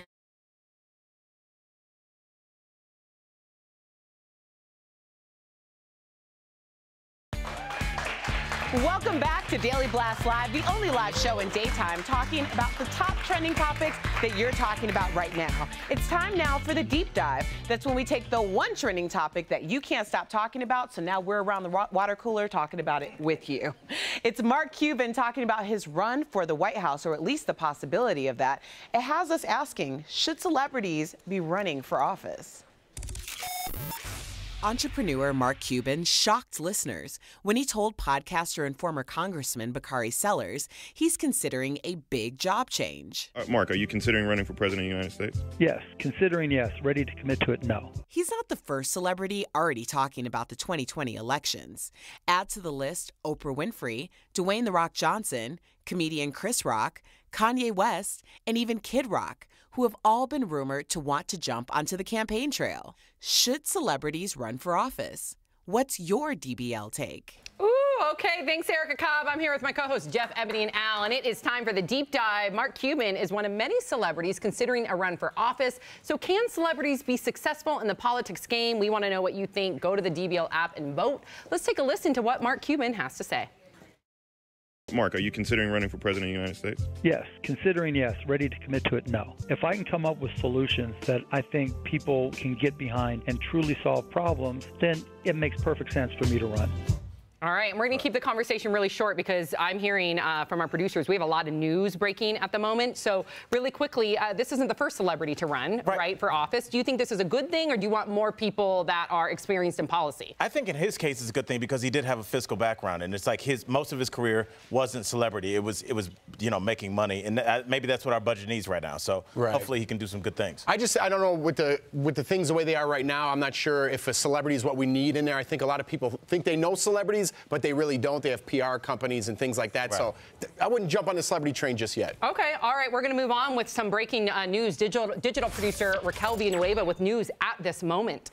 I've learned that the mother we spoke to last week, the one from Michigan who did not want to vaccinate her son, she has been sentenced to 7 days in jail for refusing to vaccinate her son. Now, we spoke to her earlier, and she said she was willing to stand by this, and it looks like she has been sentenced. Oof. Wow, she went to jail. No messing around. Unbelievable. She kept her word. She said she did not want to go to jail, but if she had to, she believed in it so much, being against vaccinations, that she would go. Right. And she's denying medical care to her child. And sometimes that results in jail time. Right. I feel the same way as you, and she was vaccinated when we talked to her. You know, she had the same things, and there was no specific problem she had, but she's standing up for what she believes in. It's her right, and now she's in jail. I don't know. Yeah. Oh, man. All right, Kelly Schuberth, digital producer Kelly with news at this moment. Kelly. We do have breaking news. We've been watching President Trump and First Lady Melania in Las Vegas, and he just met with first responders there. These are the people who saved lives and rushed in. He thanked them for all they did, and we are now expecting him to come through this door any minute, still at the police department, because he does want to have a press conference. So we're expecting that any minute, but he did thank first responders for all they did and how fast they moved. So I'll be watching this, and I'll let you know as soon as he comes through and starts speaking. Thank you so much, Kelly, and we appreciate how fast you move and bringing us all of the groundbreaking news. A lot of you are getting ready for Halloween, and we want to know, how old is too old to go trick-or-treating? It's a topic being discussed right now in homes across America. Next week, go for the gold, though, with our LA correspondent we love, Tracy Gold, up next.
Welcome back to Daily Blast Live. It's now time to go for gold, where we chat live with our Hollywood correspondent and LA actress, Miss Tracy Gold. Take it away, Tori Schulman. Yes, thank you, Erica. I am here with Al Jackson and Jen Wiederstrom, and Tracy Gold joins us live from Los Angeles. Hi, guys. Gorgeous girl. We love you, Tracy. We miss you. Oh, miss you too. Oh, that's so cute. Trending story today, a town in Canada is banning children over 16 from trick-or-treating this Halloween, and the internet is on fire with a lot of mixed reactions. Tracy, you are our mom of 4. Do you agree or disagree with the ban, and why? I disagree. I have teenage boys. Yes. Tell us why, Tracy. I think there are so many worse things they could be doing than going trick-or-treating. You know, I think, first of all, I have a 13-year-old son, and he's 5'9". What are they going to do? Are they going to card him when he shows up at the door? To me, it's ridiculous. And my rule is wear a costume, you get candy. You know, that's important. I totally agree. Oh, my gosh. Also, look at Tracy with their kid. That's so cute. cute. Nowadays cosplay is so popular that I think the teenagers want to get involved. I agree. And part of it, too, I think we had to talk about age limit. Is there a limit that you put on how, you know, because you have 4 boys, obviously, but I remember being 14 and there was no booze involved, there was no egging. It was that pure innocent fun of, like, literally collecting candy. And you know what I mean? That was it. I trick-or-treated at 14. Yeah. I mean, I totally did. And I know my sons like to go out with their buddies, and they go out and they trick-or-treat, and they have a blast, you know? I mean, and it's not like it used to be when they were kids, but it's still doing innocent, fun stuff. Yeah, there's not a lot of things a 16-year-old can do other than go to the movies, go to the mall, but this is a big thing. Also, your craftsmanship is better. You can sew the hot gluing. What do you think, Wait a second. I mean, you know, unlike you guys, I've been a 16-year-old boy. I'll just tell you this. We are not going out for candy. We can afford candy at 16. You're driving at 16. The only reason you're going out, you have a couple advantages. You have a mask on, and it's dark, and you can do all. You're with your friends, and you're unsupervised. And you're going to be out doing things that 16-year-old boys do that involve eggs. It's a sense of independence. It is. Yes, and Tracy, I'm sure, I know your boys are raised right, and so was I. But like when you have prepubescent boys running around making bad decisions, bad things can happen. Mine's right here. Thank you so much, Tracy. We always love seeing you, Tracy. you. Take care, my love. Bye. Miss you guys. All right, we love Tracy Gold, but digital producer Raquel Villanueva with news at this moment.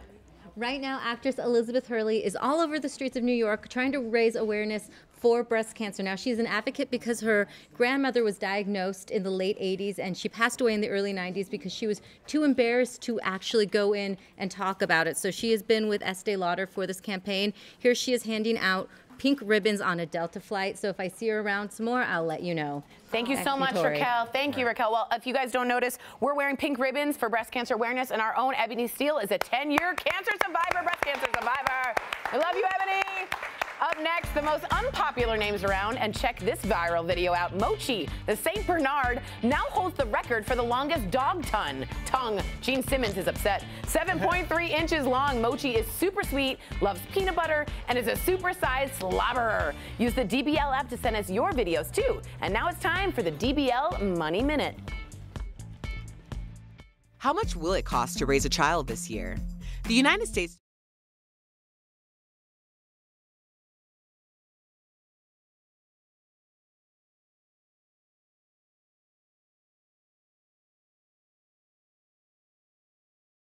Hi guys, Jen Wiederstrom here, following all the trending stories this hour on these commercial breaks, and I'm going to start with you, Connor. Yes. So trending right now is this Instagram photo from Victoria Beckham.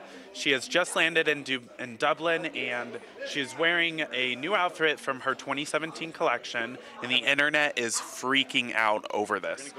Personally, I don't love it. I think she kind of looks like the dancing girl emoji, you know, the little red dress one. Like the internet's freaking out in a good way or in a bad way? In a good way. They're loving this, yeah. See, I'm kind of with you. I actually thought these were kind of like old pajamas. Yeah, I don't love them. And I love Victoria Beckham stuff. I have multiple dresses from her line. So maybe it's kind of a younger, lighter, kind of more fluid, kind of a fabric and energy. I don't know. It's kind of out of character for her. I think we're used to seeing her in blacks and dark colors like that. Well, good for you, Vic. We're all about it. I'm going to check with Kelly about Oh, the president. oh, wonderful. Thanks, Connor. So changing tones a little bit. This is Kelly Schubert, one of our digital producers, and we're checking in. We've been following the story all day. President Trump in Las Vegas. Yep, they're both in Las Vegas. They actually went to University Medical Center, and that's where a lot of the victims were taken. So he met with survivors, and he also met with doctors there, thanking him. He is now at the Metropolitan Police Department. We're actually have a weird live shot here. I'm hoping it'll center up soon. But he just spoke to them, and he thanked them for all they did. He said they should be very, very proud of the response and how quick they moved. We do expect the president to be talking any minute in front of this whole crowd, so I will bring you guys that as soon as I get it. And we'll throw to it in the commercial break. Yes, and we will be covering it in the commercial break right after that. Yep. Amazing. So, okay, Kelly's going to stay on this. Yep. Stay tuned with us. I can go back. Amazing. So stick with us on Donald Trump in Las Vegas. And finally, oh, my friend. Yeah, so everyone's been really upset about the ending of Fixer Upper, and we are actually hearing from Us Weekly that one of the reasons they're saying is actually safety. And so they wanted to respect their kids' privacy and kind of keep them out of the spotlight because they were noticing that photos were being taken outside of their house, and it's an understandable situation. Welcome back to Daily Blast Live. Pop culture guru Tori Shulman has a new trending story coming in hot. Tori. Yes, I do, guys. Hopefully your baby has a cooler name than these because the list of the most unpopular baby names of 2017 has been released.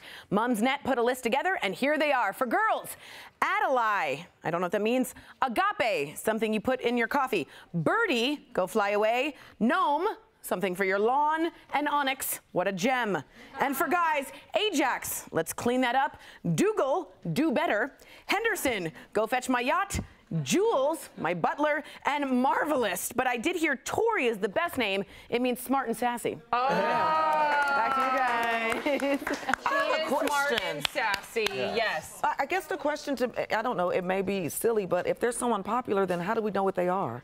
That's a really good question. If they're unpopular names, I'm just asking. Maybe there's just one kid that's like, all right, no more Onyx. I don't know. I was just happy our kids. I'm glad Sophie and Lawson aren't on the list. Yeah. Me too. That was like, Sophie a family name? Sophie is, my late grandmother's name. So we named her Sophie in honor of my Oma. So, yeah. What about Lawson? Yeah, and I wish I had a cool story for you. I was going to make one up, but we don't have time. So, no, I think my sister-in-law, I didn't want to give credit. My wife made it up. How about that? Boom. All right, we've got more trending stories coming up in our next half hour of Daily Blast Live, including the behind-the-scenes drama between the dancing divas on Dancing with the Stars. That's next. And if you're leaving us on TV, we are live on Facebook, YouTube, Instagram, and Snapchat. Okay, Gen Q&A. What is your favorite Biggest Loser moment? And then it says, thank you for being such an incredible influence. Heart emoticon.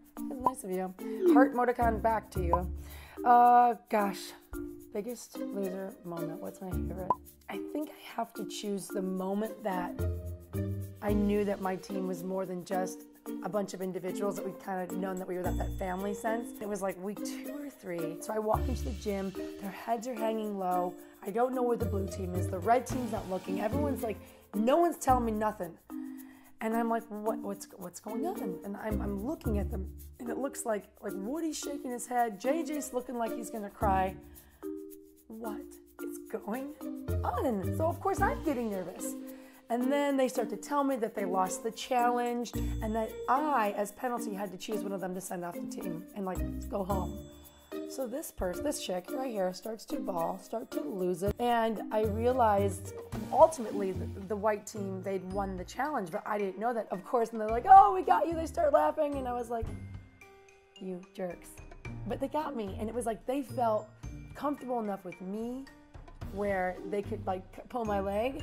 And I knew that we were just gonna soar. So for me, white team, it's my favorite moment.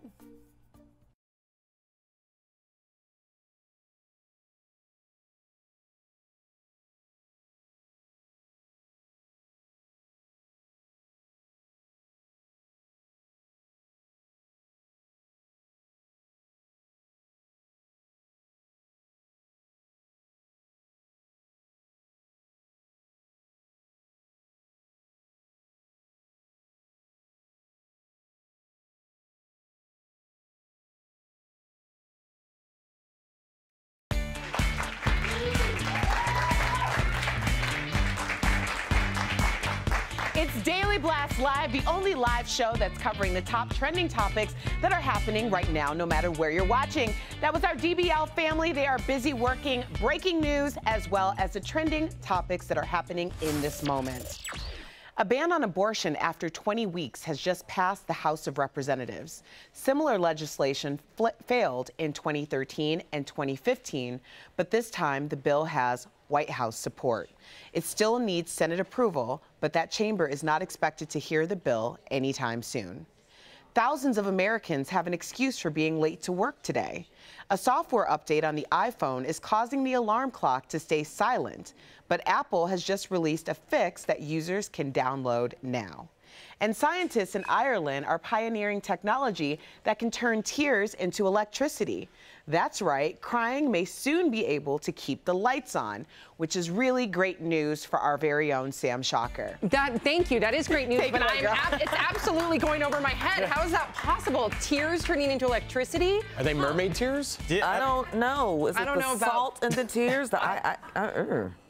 I don't know. I'm told it's the protein in your tears. That still goes over my head, but that's amazing. I was like, we need a scientist here, and I was like, I have a degree in biology. Right.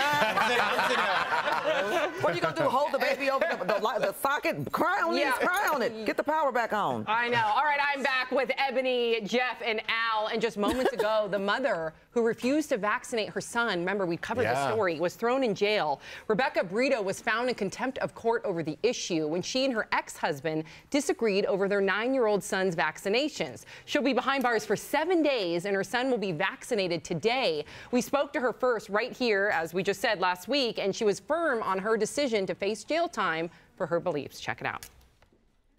I'm more than willing to go to jail over it, absolutely. I don't want to go to jail, but I stand for what I believe in, and you know, I deserve to have this side of the case heard. It was never heard. The risk, you know, is just too great for me. So for me, I personally choose to not vaccinate my children.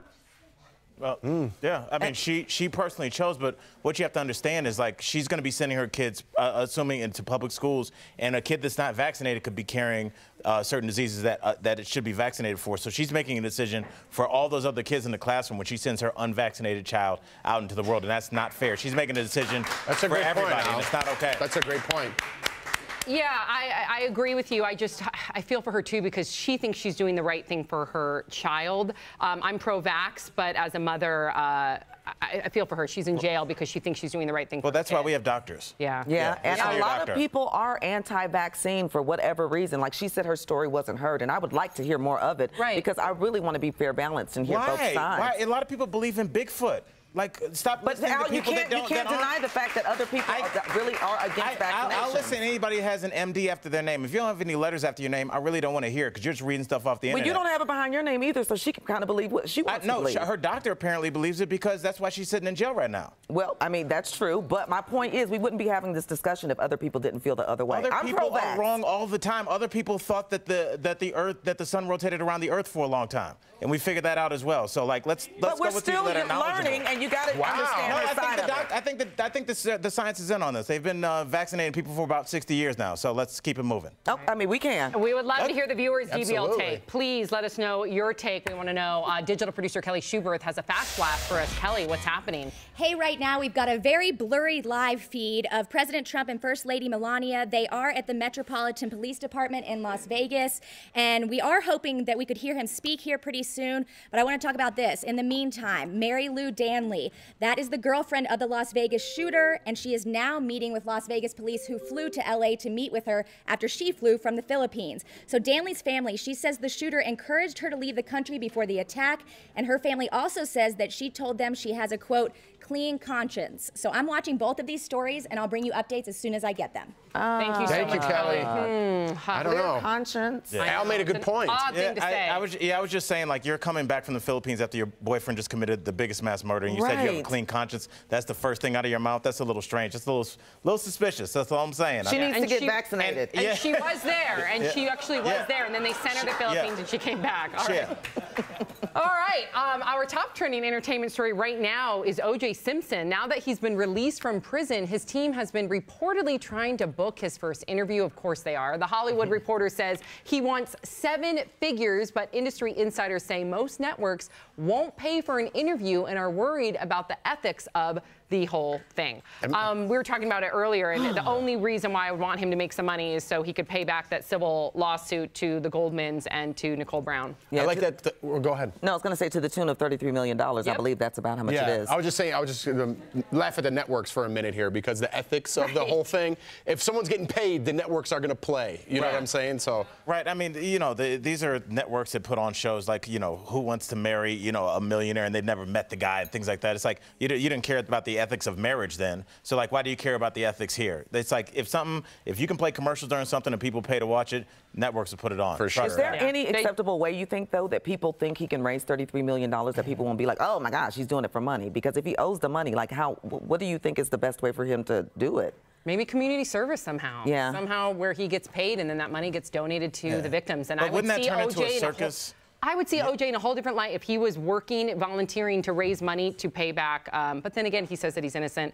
He was acquitted for those charges. So it's a whole different, it's a whole different subject. We needed 2 more segments for that. Yes. For sure. Let us know your DBL take. All right, Dancing with the Stars is trending. We're just learning that dancer Max will be returning to the ballroom next week. The pro is partnered with Vanessa Lachey. On Monday, he was a no-show for their performance. Reportedly, the two are fighting behind the scenes, and Max refused to dance with her, but they deny it. Max just tweeted that he had to miss Monday's show for personal issues and apologized to Vanessa. Wow. And Vanessa is telling Us Weekly that she's the student and Max is the coach, and he has taught her amazing new things. Max has clashed with other celebs in the past. Kirstie Alley, remember, was his partner. Also Hope Solo. Also the judge Len. He got into an altercation with him, or an argument, not physically, verbally. And he also is known for his coaching style, very notoriously. And he's only won the Mirror Ball trophy once. Let's take a look at this clip from his season with Olympic ice dancer Meryl Davis. I think for Max, he's such a passionate person that I think when he feels like things aren't going his way, he takes on the role of fixing things. And why are you so timid? And I think that's a role that entails a lot of pressure. 3, 4, and 5. Sorry. Woo, nothing would make me want to dance when someone's treating me that way. Right. But so what do you think? Is Max style too tough, or is that just how you coach for success? Hit us up on the DBL app and vote now. Well, you know, I really think, like they say, where there's smoke, there's fire. The reason that I really think that they really are not getting along, number one, because of his personality, and number two is the fact that if he was having like a family emergency, his wife was still there and performing too. She wasn't gone. And I think that if he's trying to bully Vanessa, he's not going to get much traction because her husband, Nick, is a part of it, and he's there. So it's something to think about. And I think these apologies came because they were forced to do it if you want to keep your job. Yeah. How about they came because nothing happened and he really had an emergency and everything's fine? I don't know. How about that side? I kind of agree with, I appreciate always looking at the other side, but I agree with Ebony, where there's smoke, there's fire. There's a whole laundry list. Let's see what the viewers think. 72% say too tough. I agree with you. Now 67%. I agree with you guys. All right, Ryan Gosling is trending because when isn't the Goss trending? Woo. Love him. The Goss. He was on Jimmy Kimmel last night and told this story about his 1-year-old daughter's first time visiting New York City. Check it out. I said, you know, sweetheart, welcome to New York. And 2 cars went smash.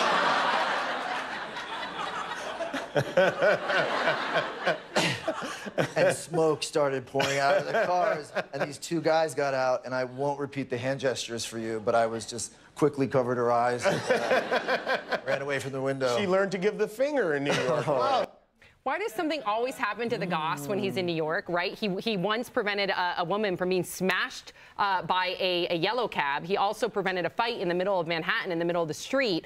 I feel like is he Batman? Kind of. I think he's a real superhero. He is so, oh my gosh, just looking at his face, those little eyes are so close together, but I love him. I cross mine and look at him all night. That was a backhanded compliment. I love it. He's fine.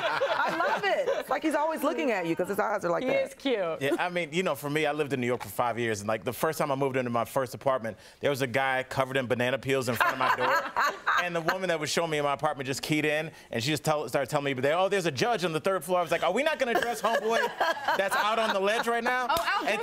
And so, like, you know, I just realized that now, like, that's just New York City, and that wasn't even a special event. I was going to tell you, maybe a banana peel coat is very in right now. Exactly. Okay? Maybe he was just ahead of his time. Exactly. All right, digital producer Raquel Villanueva with news at this moment. Raquel. President Donald Trump has just become the most followed world leader on Twitter with 40 million followers. Now this was Pope Francis's was added at 39.5 million. So now he's here at 40 million. But as I'm looking at the numbers, it looks like Pope Francis is rising again, but I'll keep track of it and let you know if there's any updates. Thank you so much, Raquel. And if you didn't know, I don't know where you've been because we are live and covering trending stories as they happen. Erica Cobb, the DBL Nation is sharing their favorite viral videos, right? That's right, Ebony, they are. And what happens when hip-hop meets ballet at Paris Fashion Week? We found out. Hip-hop ballerinas opened the Montclair fashion show with grace, style, and a whole lot of attitude. The designer's spring collection is inspired by dance, so the hip-lay troupe from Chicago was invited to rock the runway. How dope is that? And up next, the upcoming Peter Rabbit remake is ruffling feathers. People are up in arms about the movie, and Al sounds off on the controversy.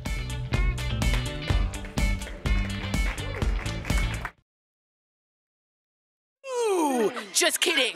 Or am I? It's Halloween. We got some good trending stories on DBL Live. We got Leo with this disgusting candle. Yeah, so trending on Etsy is a new product from Creepy Candles. The burning hand is what they call it. Wouldn't this be the perfect thing to put in your bathroom and just be like, hey, I gotta go to the bathroom.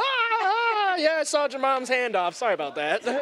Is it a cinnamon? I'm getting a cinnamon taste. Any kind of smell? Hopefully like a nice cinnamon or vanilla or something. A vanilla, some kind of burning detritus or something like that. Moving on to something I love, which is food. Tell me what's going on, Angelica, with these skull cookies. Yeah, this is a little less spooky. This is trending right now on verybestrecipes.com. All you need is a skull pin. And the results are pretty cool. If you take a look at the cookies, this is trending. A lot of people are looking at this, thousands of views. So pretty cool. You'll see it right here. But you need the pin thing first. Yes, you do. Okay, well, I would probably go in the cheap and just make it with my fingers and make a terrible job with it. But this is fantastic. Cool. That is really cool. Nice job on skeletonizing your candy. This is grossing me out, but just so you know, I was shot on CSI Miami right here in the chest, and I got one of these put on me. Brooke, is this what I think it is, some makeup? It is. This is Isabel. She's from Canada. She's only 19 years old, but she is amazing at doing this crazy Halloween makeup. I know. Her Instagram page is just full of these crazy looks. It's like weird sci-fi. What is her Instagram name? Do we have it? Yes, let me actually show you. I was going to pull up her page for you guys. It's Isobel, like Isabel, but an I. And yeah, so go follow her. She's crazy cool. Which one would you do if you had to choose one? You know what? I probably would go with a simple crying look. The crying look? You know what happens when Jeff comes around? We all cry. Don't we all cry? He liked that one. That was a good one. Touche. That was a good one. I like to sneak up on Tori sometimes because she hates me in these segments. Write us and say you want more Jeff in these segments. Hate you only in this segment? I think it's all the time. Guys, what is your Halloween costume? Tori 2, me 0. I got to work out my gigs. Yeah, the zings need to work. What is your Halloween costume, and would you get these candles? Would you do this makeup? Why? He's like the ghost that never left. Jeff, what are you going to be? Oh, my God. So I was going to be, we got lost in like a little costume, so we're going to go like, like that. But I might be. Should I give it away? I don't know if I want to give it away. No, don't give it away. I'm not going to give it away. You got to keep watching. I'll tell you. I like that. All right, we'll see you soon, guys. Welcome back to Daily Blast Live, the only live show in daytime covering the top trending topics that you're talking about right now. We're so glad that so many of you have already joined the DBL Nation by downloading the DBL app. If you haven't done so yet, what are you waiting for? You are missing out on so much, so your FOMO should be sky high. Right now, I'm so ready to laugh, so we're going to look to my friend, comedian Al Jackson, to bring us the laughs with Al Sounds Off, where he's found all these weird stories around the internet. Yeah, you know the drill. Al, you ready? Jeff I'm ready. Schroeder, take it away. All right, thank you so much, Erica Cobb. That's right, everyone could use a good laugh today. I'm here with my man, Al Jackson. Oh, brother, how are you, man? Our favorite segment, Al's for sure. All Al right. sounds off, everybody. We're going to try to put a smile on your face today. Al, a Texas Homeowners Association is up in arms with their new neighbor and his toy. They're a little uptight, in my opinion. Check this guy out. I love him. A real American. This particular tank landed at Normandy on D+4, liberated Paris, and ultimately went all the way to Berlin. This is a piece of American history. I guess they could ticket it. I guess they could try to tow it. But the truth is, until I decide to move it, it ain't going anywhere. He's got a point. Jeff, how do you know? I just love this guy. He's a real American. He's the first guy I've ever met that said, you know what? I don't give a damn about street sweeping day. It's like, look, I'm leaving my tank there, ticket it if you need to. It's like, dude, how easy is it to give directions to your house? Right. Jeff, you be like, where do you live? I'm like, yo, it's the one with the gigantic green tank. That's good. You won't pass that up. And I just like this guy because, I mean, what better way to symbolize that you're experiencing erectile dysfunction than the tank in your front yard? I mean, come on. Loving this guy, Jeff. I love it. Let's move it on. All right, guy. Al, Christmas is around the corner. Yes. Which has nothing to do with this next topic. But the remake of Peter Rabbit has people talking. Yes, Let's check this out. Once upon a time, in a beautiful wood, there lived a rabbit named Peter with a blue jacket. Sorry! And no pants. A little different than the rabbit we know. It's from 1902. I just want to tell all the ladies, this is going to be your second favorite rabbit. I'm talking about Bugs Bunny. Where's your mind going? Wow. I just love this movie because it's like, if you're an adult, you're like, I want to show Wolf of Wall Street to my kid, but he's only 5. How about I put this movie on? And I like it because everybody's like, oh, it shows a fake life. It's like, look, man, he throws parties and it's like, oh, it's just nothing but fake friends coming over. I'm like, fake friends are the best. Absolutely. They come over, they eat your food, drink your booze, but they never ask you to help them move. So I'm all down with this. Keep going, Peter Rabbit. Let's get to the last one. All right, let's get to the last one. Dance Moms, Al. I don't know if you watched it last night. They're ready to throw down. They're ready to throw down. Yes. Let's watch. I don't know who Christy thinks she is right now, but I'm not gonna bow down to anybody. Talent? Get the L's. Talent prevails. You watch. You're so sorry you said that? Really? Talent prevails. Bitch, swish. Yeah, it does. You won. And you know what? You won. Wow. That was serious. Is there any better TV than white women drunk in the middle of the day? She's saying talent prevails. Talent prevails. I think the martinis prevailed this one. Dance Moms, listen, the show started with about your daughters dancing, and now it's just you guys day drinking. And now it's my favorite show. I'm loving Dance Moms. That's it. I'm out. All right, that's Al Jackson, everybody, and that's Al Sounds Off. All right, digital producer Kelly Schubert with news at this moment. Kelly. Hey everyone, right now President Trump and First Lady Melania, they are in Las Vegas. They are at the police department. They thanked them for he's met with first responders and he thanked them for all of their hard work, said they should be very proud of the work they've done. And we are expecting him to speak here any moment, so I will bring you that as soon as I get it. All right, thank you so much, Kelly. We really appreciate that. More Daily Blast Live is ahead, but Erica, what's coming up? Well, we're talking to an amazing man who is teaching his students something very valuable. Meet Milwaukee's rapping math teacher who's dropping bars and knowledge. That's next. And check out this viral video. A toddler is in tears after getting scolded, so her dog Meatball tries his best to comfort her. How cute is Meatball?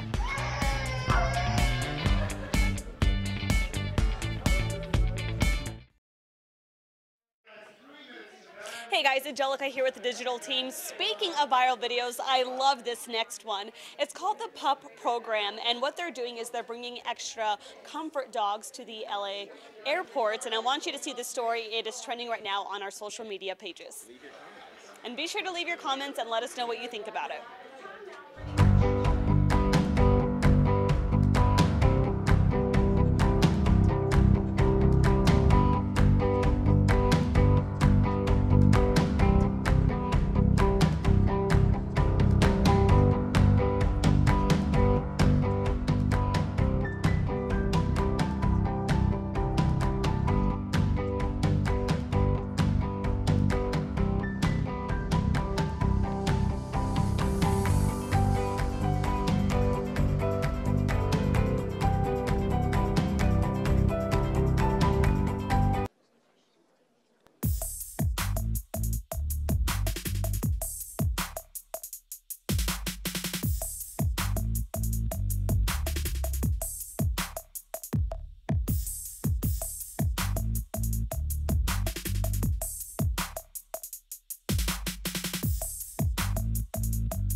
Welcome back to Daily Blast Live. It's time now for the Extra Shot. It's the story that you found so uplifting and made you smile that you asked for another round.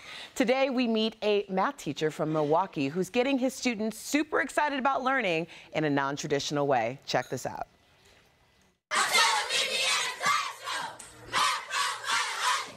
That's Anthony Staten, a teacher at Milwaukee College Prep in Wisconsin. He's an energetic 5th grade math teacher and gets his kids in the learning spirit with a fun rap. Radio personality Charlemagne the God posted this video on Instagram, and it's already gotten more than 138,000 views. Staten says he does the math rap with his scholars several times a week. The lyrics include equations and formulas to help his scholars perform better in the classroom. Yes, Anthony Staten and his scholars are live with us right now from Milwaukee. Hello. Hi, how are you? We're doing wonderful now that you're here. So, Anthony, let me open it up and tell us what inspired you as a teacher to create a math rap. So my big belief is that the best way to get a kid to learn is to attack their interest. Nowadays, kids love music. So I figured the best way to get my kids to learn is to attach music. When I was a kid, math was a kind of a struggle for me. So I see the same thing with my kids today. So I figured the best way to get them to learn is to attach music to it because that's what they listen to. I mean, we have kids listening to Future, Cardi B. So why not take those beats and infuse it into education? So that way they're singing more positive lyrics versus the actual lyrics that we actually hear. Anthony, I wanted to ask you, how long does it take the kids to learn that? And can we get a little sample? Yes. So our kids, their memory is phenomenal. Like they have me beat by 10. I can teach them a rap on Monday and it's perfected by Tuesday, Wednesday, the latest. All right, and Anthony, we also have on our panel Al Jackson, who is a former school teacher. And Al, have you ever, or how do you think, how would you rate this in something that you might have put in? Anthony, I just wanted to say I'm so impressed by you. I taught middle school science for 5 years in Miami-Dade County. Thank you. And that all goes to Anthony. I just you know, teaching science, it was, you know, some kids, I learned very quickly, some kids are auditory learners, some kids are visual learners. I used to let my kids make up raps about the 4 chambers of the heart and things like that, and just understand that, like, once they're doing something they're interested in, you know, they absorb it like sponges. So I just want to say you are a true inspiration. We really love you, man. Thank you so much. Thank you. That means a lot. Thank you. Anthony, can your kids take us out on a rap? Because we're going to go to commercial break. We're actually going to go to Jen Widerstrom. But yeah, let's hear them rap real quick. Ready to take them out? Yeah!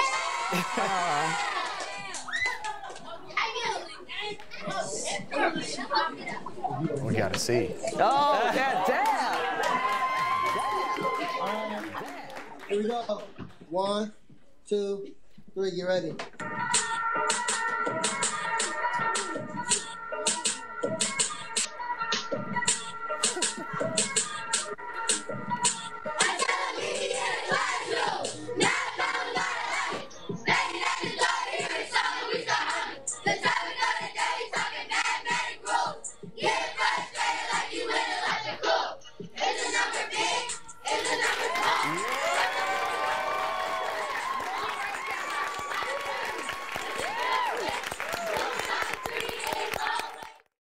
Promotional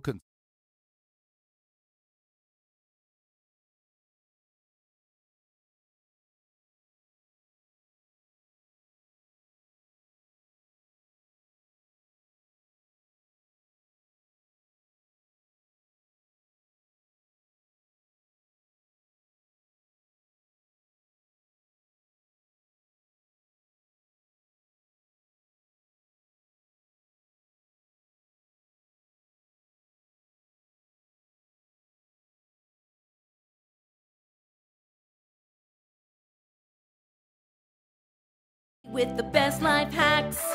She's drinking wine coolers, sometimes beers, but she's only here to help and she's serious about it. Hey guys, Tipsy Tor here, and I'm here to show you how to chill a beer in a matter of minutes, which, trust me, will save your ass during a dinner party crisis. I consider myself to be a great hostess. I always welcome my guests graciously. I take their coats. Always adjust for the perfect temperature. And most importantly, equip them with hors d'oeuvres and a libation. Problem is, I always forget to put the beer in the fridge. Believe it or not, Welcome back to Daily Blast Live. All right, our producers love to share and surprise us with some funny moments from the show. Let's see what they've got up their sleeves. It's National Taco Day. Yes. Tori. Yes, Tori. That's a genuine reaction. That was Tori. fun. Yes. They were delicious, too. Those were good tacos and better margaritas, let me tell you. What else? DBL takes Disney World. Yes, wow, please. you're so excited. Yes, please. Oh my gosh, wouldn't that be amazing if we could take Disney World? Do a show from Disney World? Our boss said she would take us. Was this our version of it? Was that it? That's it. Okay. I was hoping we'd be a little bit more dressed down if we went to Disney World. Like, we all have suits and dresses on. I'm like, what do we do? We actually... We look sharp, man, when we go out. We look sharp. I want my Mickey ears, let me tell you. I wear those Mickey ears when I go. All right, the stories never stop, and we don't either. We are live on YouTube and Facebook. Keep the conversation going.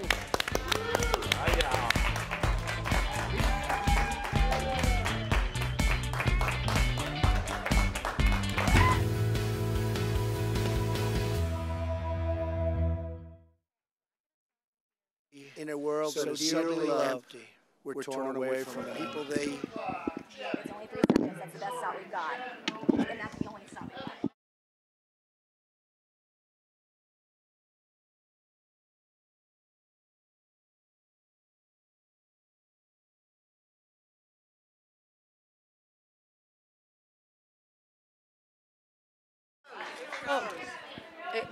Take your time.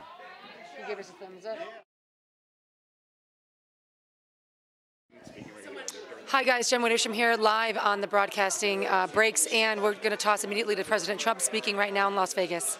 He was a very special person, officer. He was a very special, was a proud veteran officer, a devoted husband, a proud veteran. His death is a tragic loss, a loving father. For this police force, his death is a tragic loss, our great for this police force, for the city. We struggle for the words to explain to our children how such evil can exist, suffering. How there can be such, we cannot be defined by the evil that threatens us, or the violence. We cannot be defined by the evil that threatens terror, or the violence. We're defined by our love, such caring, and we're defined by our love in the darkest, our caring moments, and our courage. What shines most brightest is the goodness that thrives in the hearts of most people.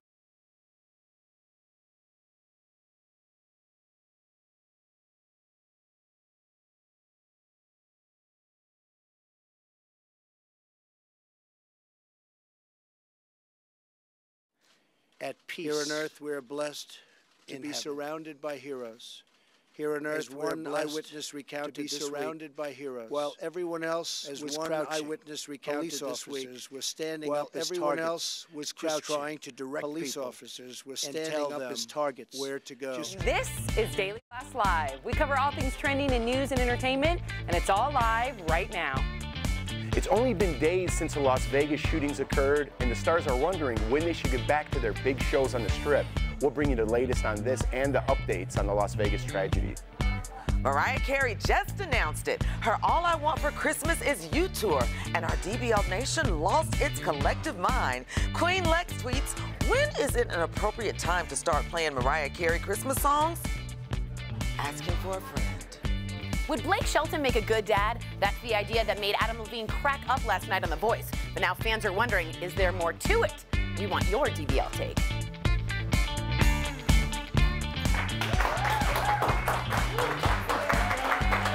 Welcome to Daily Blast Live. It's Wednesday, October 4th, and we are the only live show that covers what you're talking about right at this moment. By the end of the show, we're going to have you caught up on all the breaking news and trending stories. And you could be a part of the show. Yeah, get your phone, download the DBL app, and you'll be heard. Want to get this thing started? Let's go. Let's get it started with the top 5 trending stories happening right now. And I'm going to toss it down to the one and only Jeff Schroeder. That's right. Ebony Steele looking beautiful as always. That's right, guys. We are Live, and I'm here with radio girl Erica Cobb, Biggest Loser trainer Jen Wiederstrom, and pop culture guru Tori Shulman. We want to welcome all of you viewers to Daily Blast Live. We are a trending news and entertainment show that is live and covers what is happening right now. Here's our entire DBL team in our studio, ready to cover news as it trends, and we'll interrupt the show at any moment with breaking news. And guys, I didn't say it enough. We are live, and we have breaking news right now. Digital producer Kelly Schubert has breaking news coming in. Kelly, what's going on? Right now, the president and First Lady Melania, they are at the police department in Las Vegas, and President Trump is delivering a statement. Let's listen in real quick and see what he's saying. And Aaron Stalker, a veteran, rushed to the scene to search for his loved ones, but when he couldn't find them, he began helping every person he could. As he recounts, we used the plastic barriers as gurneys to carry the injured to transportation. I made splints out of whatever I could find and used anything to stop the horrible bleeding. Among the wounded was the mother of Aaron's girlfriend. She is still in the hospital, and we are all pulling for her. To every hero we helped, every hero saved so many lives. And believe me, a grateful nation thanks you.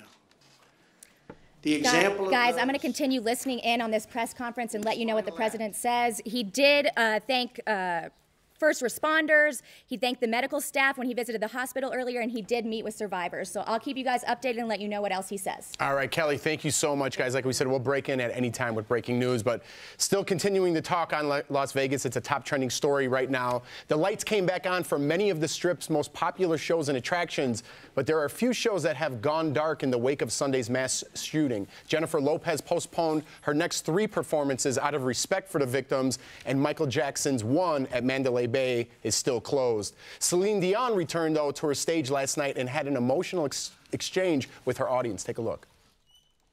I decided to do the show so soon is more than to just sing. It is to show love and support. And she went on to announce that all the proceeds from the show would go to the Vegas victims.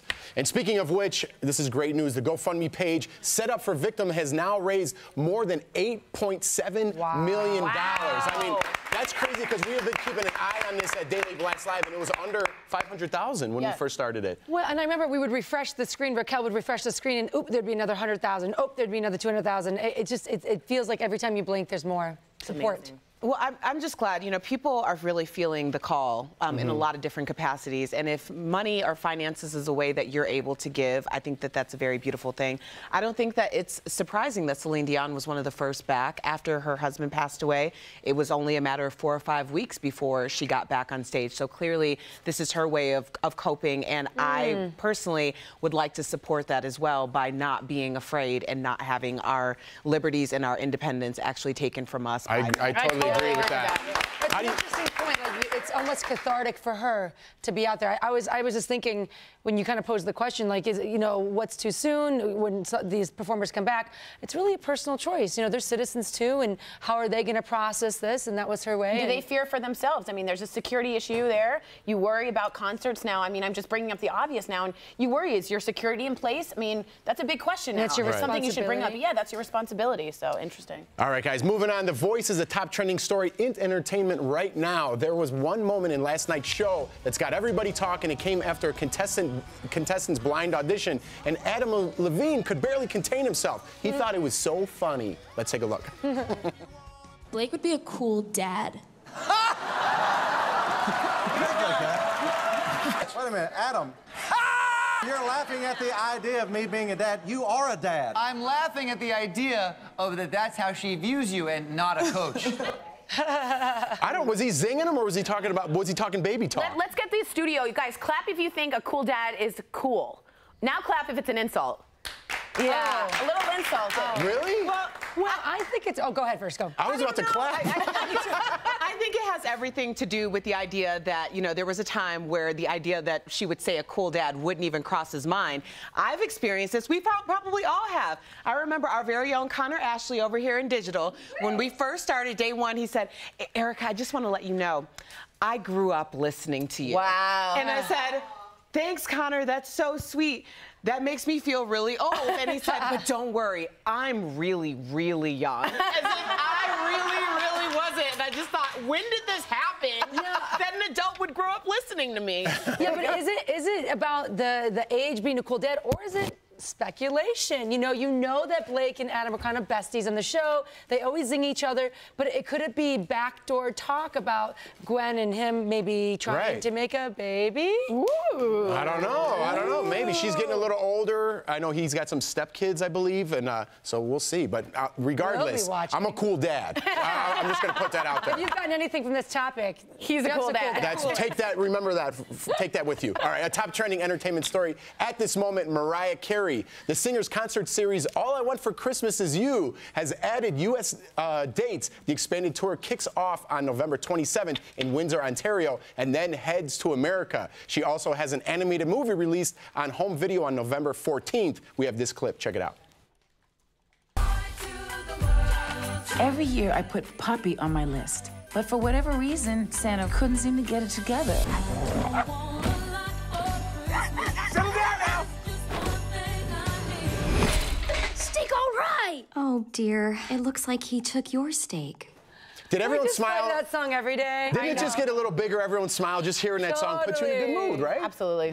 I think it's gonna be a hit, just because it's gonna hit on the 4 quadrants, which is exactly the reason why Mariah Carey's All I Want for Christmas Is You is so Give me the popular. 4 quadrants. It's young, old, male, female. Oh.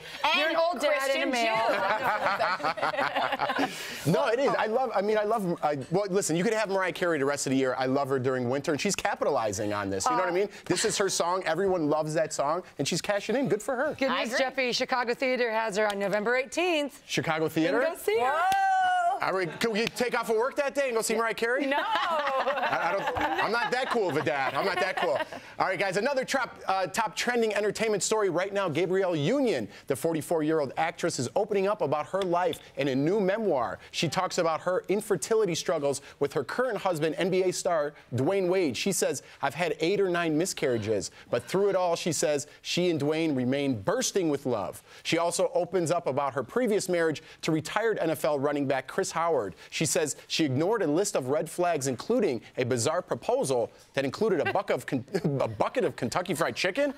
I'm not sure if I get that whole thing. I'm so confused. I'm very confused. The book titled We're Gonna Need More Wine. It hits shelves October 17th, and hopefully there's an explanation about that chicken story. Although I will say, anyone going into discussing infertility, bravo. So many of my friends are going through it. I'm 35. People haven't really brought it up to people that they've had miscarriages. You give someone with a platform and they tell you that, you feel a ton better because you realize you're not the only one. No, I want to clap for that because so many of my friends and people I know have been through this, and it's so common. It's more common than I ever thought it was. When I was younger, I'm like, oh, that's so terrible. It is a terrible thing, but it's so common, and I like when people relate and open up about it. Absolutely. I mean, Gabrielle has historically had a sense of transparency, especially in the past, decade. I remember a talk that she gave about being a mean girl and how she changed her entire perspective about life, and I found it to be incredibly therapeutic for a lot of women who are coming of age, so I'm sure this will be extremely needed.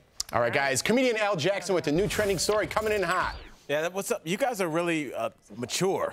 You guys are having you guys are just gonna blow right past the bucket of chicken proposal. I know. I was like, I want to discuss that, but let's discuss this. It's kind of sad news for the fans of the hit show NCIS. Check this out. Actress Paulie Perrette just confirmed on her Twitter that her lovable character, Abby Sciuto, who plays the gothic science genius, will be leaving the cast. The actress tweeted, "No, I do not have a skincare line. No, my network and me are not mad at each other. It was a decision I made last year." Now, for one, I'm upset that there won't be any more characters that as cute as her, but there is a job opening. I'm just saying, you need a new scientist. I have a degree in biology. I don't know. Just throwing that out there, NCIS. Back to y'all. All right, thanks, Al. We are live and covering trending stories as they happen. Ebony Steele, what's coming up? All right, it's not even 2018, Jeff, and a new celebrity just announced his ambitions to be in the White House. So that brings us to our question in our deep dive. We're asking, should celebrities run for office? Daily Blast Live is a one-of-a-kind show where you can select the topics we discuss by going to our app. Download it now so you can have a say in what we talk about and play trivia with us too. Search Daily Blast Live in the App Store or Google Play.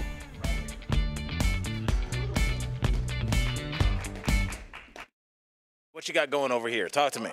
So Jerry Rice, San Francisco 49ers wide receiver, The Ringer did a report on him in his retirement and what he's been up to, and turns out he turned into a wedding crasher. Oh. He said he crashed. That's difficult as a black man to crash a white wedding. Well, he says he spends a lot of time golfing, and so he'll always run into wedding groups on the course, and so he'll just hop in for pictures like this one, and he makes a point to aggressively even enter some wedding parties, as one groom said, just to make sure he gets in for some photos. Have you ever crashed a wedding? I actually have at the Broadmoor Hotel. It's pretty fun. All right, don't tell on yourself. Good story, though.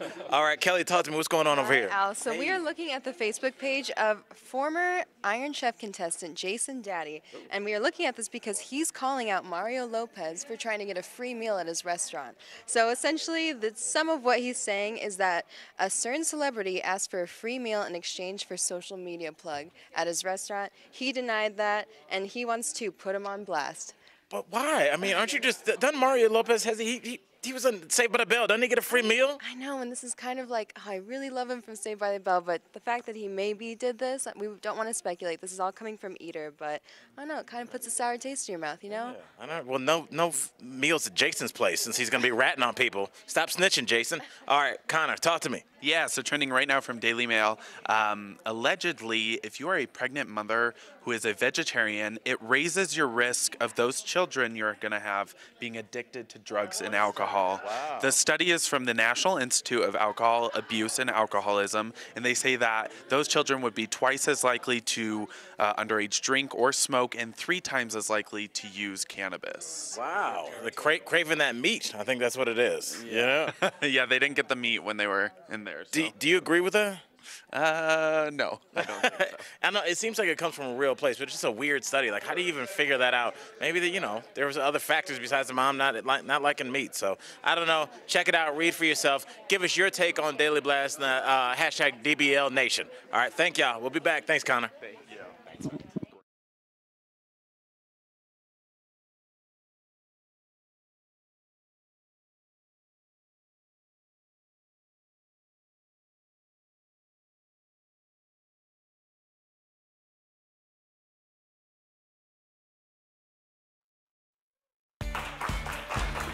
Welcome back to Daily Blast Live. What you doing? You're watching the only live show that covers trending stories live as they happen, no matter where you're watching. It's time for the deep dive. That's when we tackle that is one trending topic you can't stop talking about. Should celebrities run for office?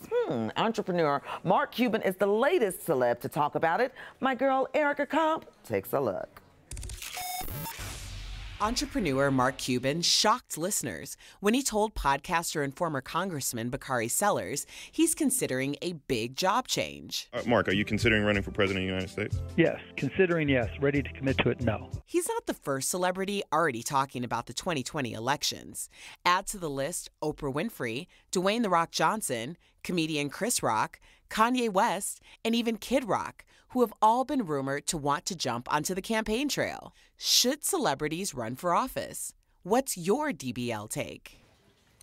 All right, guys, I'm here with my co-hosts Erica, Tori, and Jen, and it's time for the deep dive. Mark Cuban is one of many celebrities considering a run for office. Can celebrities be successful in the political game? We want to know what you guys think. Go to your DBL app and vote. Let's take a listen to what Mark Cuban had to say. Mark, are you considering running for president of the United States? Yes. Considering, yes. Ready to commit to it, no. If I can come up with solutions that I think people can get behind and truly solve problems, then it makes perfect sense for me to run. Wow. Interesting. There have been other celebrities, Ronald Reagan, Clint Eastwood, Arnold Schwarzenegger, Al Franken. These guys are all in the politics at one point, and they were all celebrities at one point. Yeah, and what's interesting is I lived in D.C. and then I lived in Hollywood, and they're not that different. It's a group of people that, you know, Interesting. It is. It's an elite group of people that are at the top of the game in their city, and in Hollywood and D.C., they both have power. They're power hungry, all of them. So it has the same kind of dopamine in the brain of I'm going to be in power. I would like to see someone who has really strong politics. I like Mark Cuban for his background and his entrepreneurship, and now we're seeing pop culture and politics mix. See, that's why I'm campaigning for Meryl Streep. Number one, I just trust her. I really do.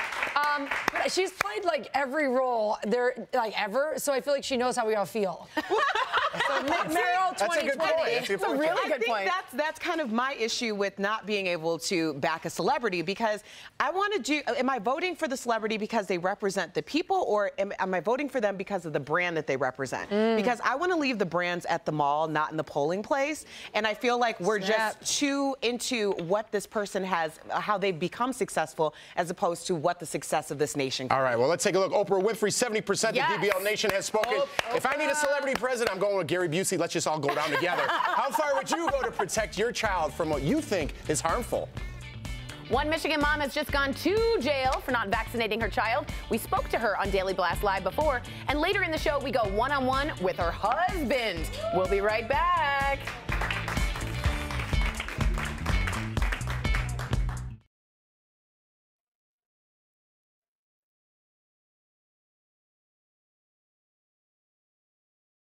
Hey guys, it's Shakara from the Daily Blast Live digital team.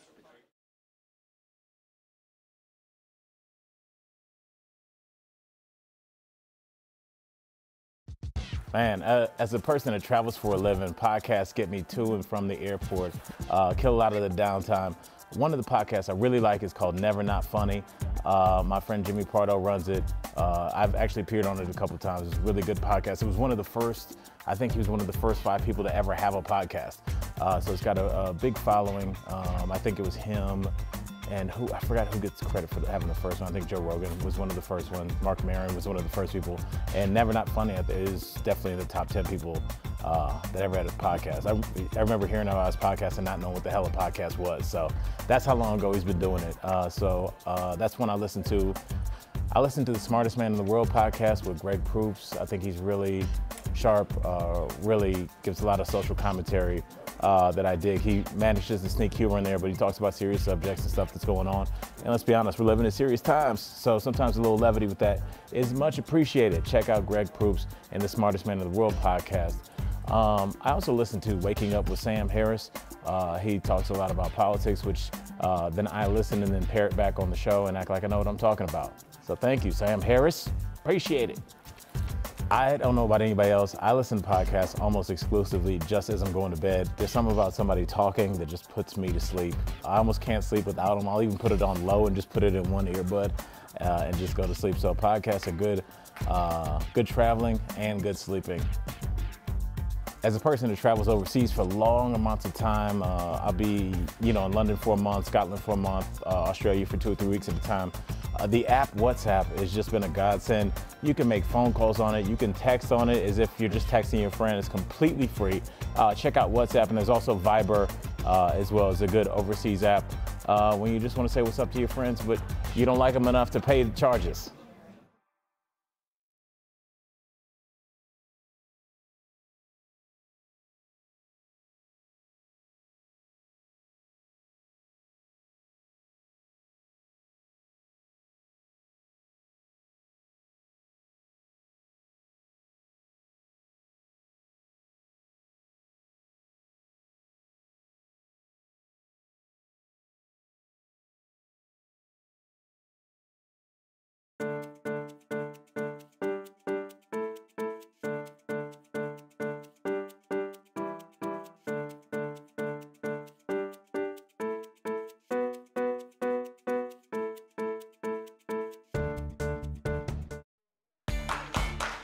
Welcome back to Daily Blast Live. It's now time to go for gold, where we chat live with our Hollywood correspondent and LA actress, Miss Tracy Gold. Take it away, Tori Schulman. Yes, thank you, Erica. I am here with Al Jackson and Jen Wiederstrom, and Tracy Gold joins us live from Los Angeles. Hi, guys. Gorgeous girl. We love you, Tracy. We miss you. Oh, miss you too. Oh, that's so cute. Trending story today, a town in Canada is banning children over 16 from trick-or-treating this Halloween, and the internet is on fire with a lot of mixed reactions. Tracy, you are our mom of 4. Do you agree or disagree with the ban, and why? I disagree. I have teenage boys.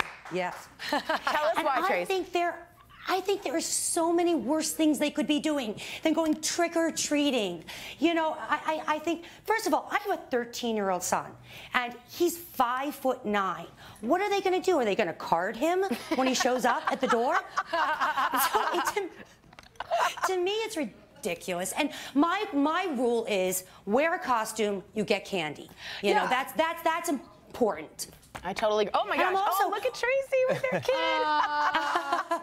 That's so cute. cute. Nowadays cosplay is so popular that I think the teenagers want to get involved. I agree. And part of it, too, I think we had to talk about age limit. Is there a limit that you put on how long, you know, because you have 4 boys, obviously, but I remember being 14 and there was no booze involved, there was no egging. It was that pure innocent fun of like literally collecting candy. And you know what I mean? That was it. I trick-or-treated at 14. Yeah. I mean, I totally did.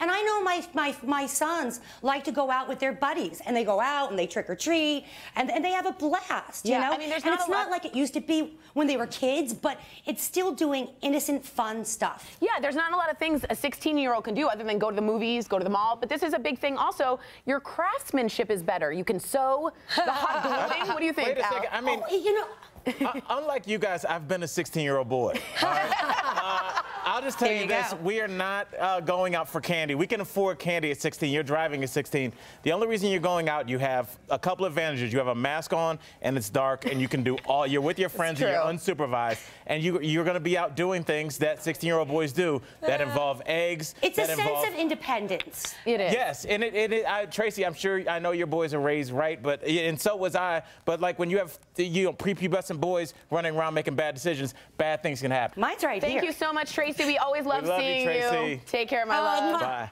Miss you guys. I love that, Tracy Gold. All right, digital producer is live. Raquel Villanueva with news at this moment. What do we have, Raquel? Right now, President Donald Trump has surpassed Pope Francis as the world's most followed leader on Twitter. So right now, Trump has 40 million, where Pope Francis has 39.5 million. Now, this is kind of tricky to follow because Pope Francis has accounts in different languages, so you kind of have to follow all of them to add up the total. But right now, it looks like he is catching up again as this was announced. Wow. The big question is, can he beat Selena Gomez on Instagram? That's the big question. Here at Daily Blast Live, we love to share your viral videos like this one. Mochi, the St. Bernard, now holds the record for the longest dog tongue, 7.3 inches long. Gene Simmons is jealous. Now time for the DBL Money Minute. How much will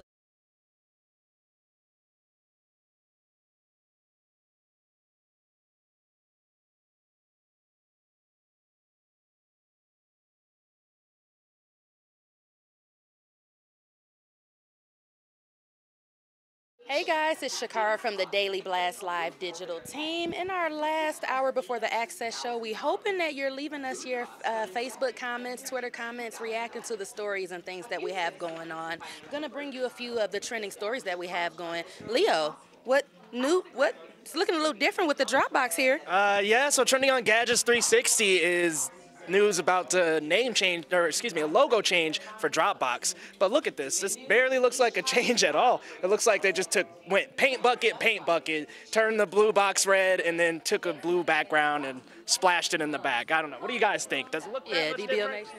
Does it look that much different from the original Dropbox logo, DBL Nation? What do you think? Yeah, tell us why this is trending. We're only talking about it because it's trending because you're paying attention to it.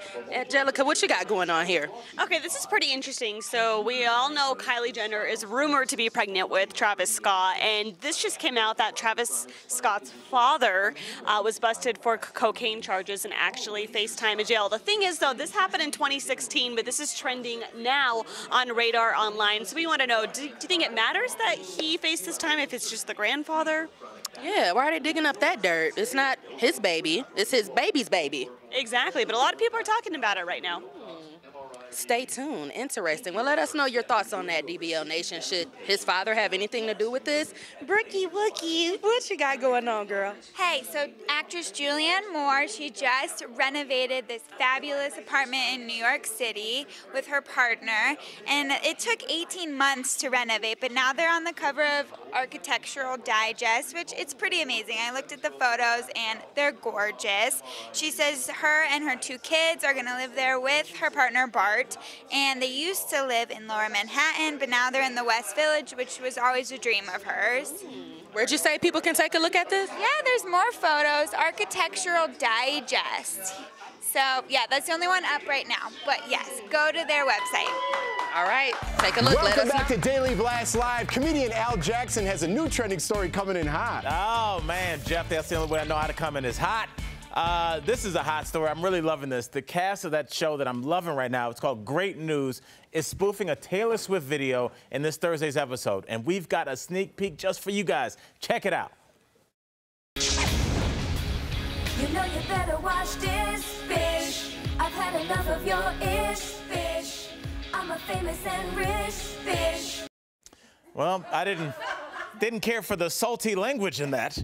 But I also don't like you coming at my girl T like that. But you know what? Nicole Richie is channeling her inner Taylor Swift. Circa, like, remember like the Bad Blood video? And I guess her coworkers is apparently supposed to be there as her squad. It's pretty funny. It's hilarious. And you know what? I'm going to check it out just because if they're talking bad about Taylor, they're talking bad about Al Jackson. I'm not having it. Taylor, I'm on your side, girl. Let's do this. Look what they made me do, Jeff. Back to you guys. All right. You never know what's going to happen over there with Al Jackson. All right, guys, we've got more trending stories coming up in our next half hour of Daily Blast Live. Including the behind-the-scenes drama between the dancing divas on Dancing with the Stars. And if you're leaving us on TV, stay with us on live Facebook, YouTube, Instagram, and Snapchat.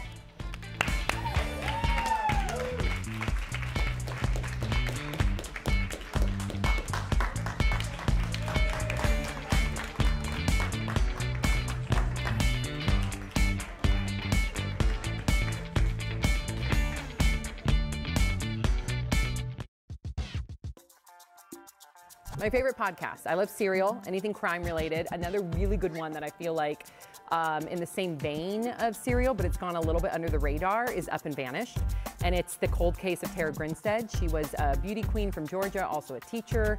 And throughout that first season, a lot of people weren't listening, but their clues, they broke the case. Their clues ended up leading to the arrest of the killer decades later. It's unbelievable. So I love, love, love that. Up and Vanished. Definitely listen to that. I love the Dr. Drew podcast. I've worked with Dr. Drew for years. And I love WTF with Mark Maron. So those are my favorite podcasts. I always listen to my podcast on the car rides. So when I am driving somewhere really long, even if it's like a 2-hour drive or an hour drive, if it's like a 5-hour drive, I will just get right into a podcast and completely become obsessed with it. Oh, I have apps that have saved my life. Let me tell you, now that I'm a new mom, I have completely relied on a few different mommy apps. So the Bump, which tracks your child's growth, it tracks you during pregnancy too. So it's an app that you can start using while you're pregnant. It tells you what are your symptoms, what to expect, and the same thing happens with your baby. You can expect, oh, my baby's gonna smile this week, or my baby's gonna laugh this week, or my baby's gonna grab this week. So the Bump and Baby Center, and those are also great forums for other moms to talk to one another, so that's fantastic.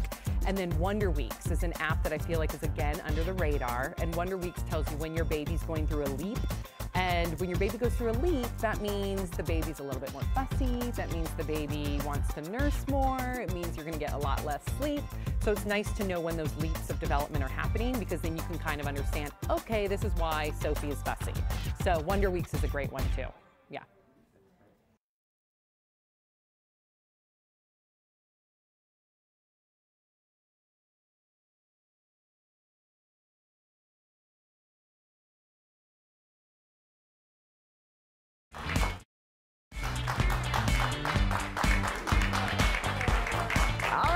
Daily Blast Live. DBL if you're nasty. And we're the only live trending show that is bringing you all of the breaking news and stories right as they happen. We are live right now in the DBL studios working so hard for you to make sure we get those stories to you and your viral videos, as well as the top 3 trending stories that are happening right now. We're learning the story behind this viral video of abandoned cowboy boots at the Las Vegas shooting. They belong to Stephen Vasela, who was shot in the leg. Heroic bystanders took off his boots to bandage him and saved his life. He says the picture is a symbol of hope and survival. Kesha is speaking out to Rolling Stone about her near-fatal battle with an eating disorder. She says she has nothing to hide anymore and wrote about her recovery on her new album, Rainbow. And the FDA has written a warning letter to a Massachusetts bakery saying its granola is not made with love. The bakery had listed love on its ingredients label because people kept asking what makes their granola so good, and their reply was love. I guess love sometimes can't conquer all. Jeff Schroeder, it's all on you. All right, thank you so much, Ebony Steele. Joining me is radio girl Erica Cobb, Biggest Loser trainer Jen Wiederstrom, and pop culture guru Tori Shulman. I'm Jeff Schroeder, and just moments ago, guys, the mother who refused to vaccinate her son was thrown in jail. Rebecca Bradow was found in contempt of court over this issue when she and her ex-husband disagreed over the 9-year-old son's vaccinations. She'll be behind bars for 7 days, and her son will be vaccinated today. We spoke to her first right here on Daily Blast Live last week, and she was firm on her decision to face jail time for her beliefs. Check it out. I'm more than willing to go to jail over it, absolutely. I don't want to go to jail, but I stand for what I believe in, and you know, I deserve to have this side of the case heard. It was never heard. The risk, you know, is just too great for me. So for me, I personally choose to not vaccinate my children. All right, that was just days ago, and today supporters gathered outside the Michigan courthouse to show that they stand with Rebecca. Joining us now is Rebecca's husband, Gary Bradow. Thanks for joining us, Gary. Hey, how are you? Hey, Gary. So we were wondering, did you guys have a chance to speak with Rebecca before she went into jail? No, they actually put her in handcuffs right there and took her. Wow. Gary, let me know. The judge ordered Rebecca's ex-husband to take temporary custody of her son. Has that happened, and how is the son doing right now? That's really the hardest part of this entire thing, because James doesn't have a lot of trust for his father, which is a larger piece of this entire story. But that's where my heart is right now, because I know that Rebecca made a conscious decision that she was going to stand up for her beliefs, and I commend her for that. But for James right now, having to be forced to go with his father and to be forced to be vaccinated today, that's really hard for me to kind of handle. I just want to kind of circle back to when we spoke to Rebecca, because she mentioned that her ex-husband was actually on board with not vaccinating and then changed his mind. When did that happen? Well, if you look at the inoculation schedule, when James was born, he wasn't automatically given the Hep B shot, which is, you know, the hospitals push for that and they require it. So that automatically shows in the inoculation schedule that first shot was pushed off. And then I think it was months later for the second. It wasn't until 2010. And again, their marriage was annulled, I believe, in 2008. So in 2010, Rebecca, upon doing a lot of research, talking to doctors, taking classes at the local health department, realized she didn't trust the combination shots. So she made a conscious decision at that point, and Mr. Horn was on board with that until this past November. Gary, what's next for your family now? Did you get to visit Rebecca, and what's going to go on now from here on out?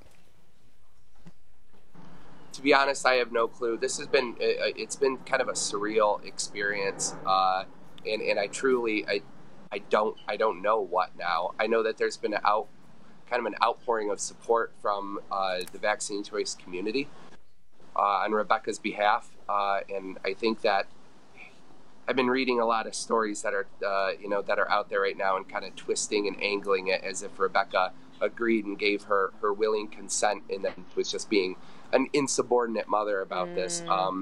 So I think it's going out and trying to let people know the reality of the situation, what happened.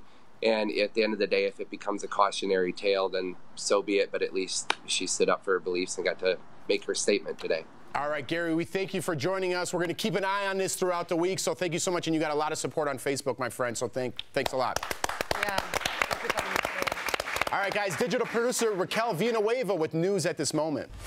Country music star Dierks Bentley says he's finally able to smile after 2 days because he was donating blood today. He just posted this photo. He says he was able to smile because he was around other donors. He says he's been in a dark, sad place, that his heart is heavy, and that he is praying for the family members in Vegas. And this is a moment that brought him joy, and I'm glad he was able to share it with us today.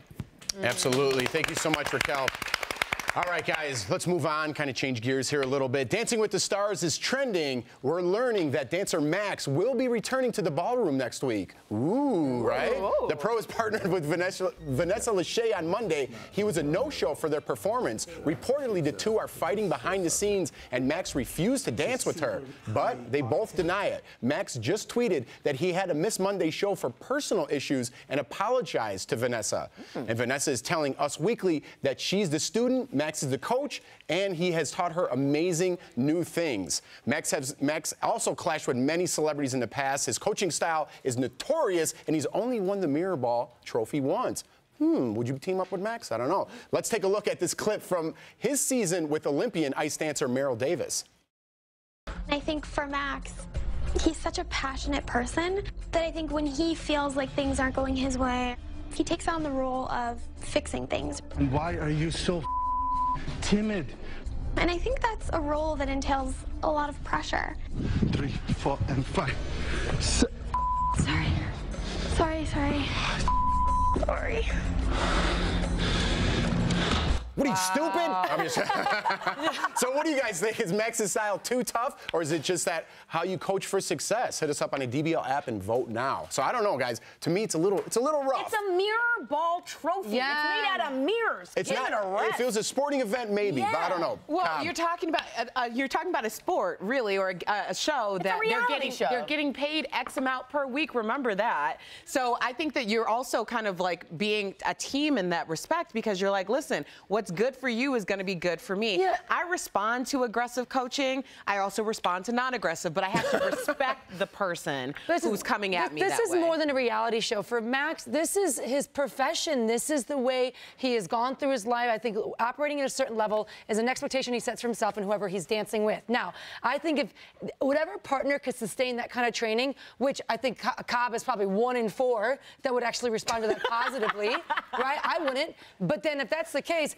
he could take Cobb to the championship 100%. So I think if Vanessa can keep it, I don't want to say keep it together, if she can use that training style for positive, I see her winning this thing. I just think his reputation is on the line because he has a laundry list. But this is his reputation. Well, then he's not doing very well because he's honestly turning off a lot of viewers, including myself. We're talking about him, and he's all right, well, the audience agrees with you. 56% say too tough. Yeah, but nobody could have gotten like Kirstie Alley that far into Dance with the Stars. I agree his style is intense, but it's at a level that does work if you can handle it. If you're at the Russian ballet, not from Dancing with the Stars. All right. Who can't use a good kick in the pants every once in a while? You know what I mean? See, exactly. Ryan Gosling is trending because when isn't Ryan Gosling trending, you know? He was on Jimmy Kimmel last night, and he told this story about his 1-year-old daughter's first time visiting New York City. Check this out.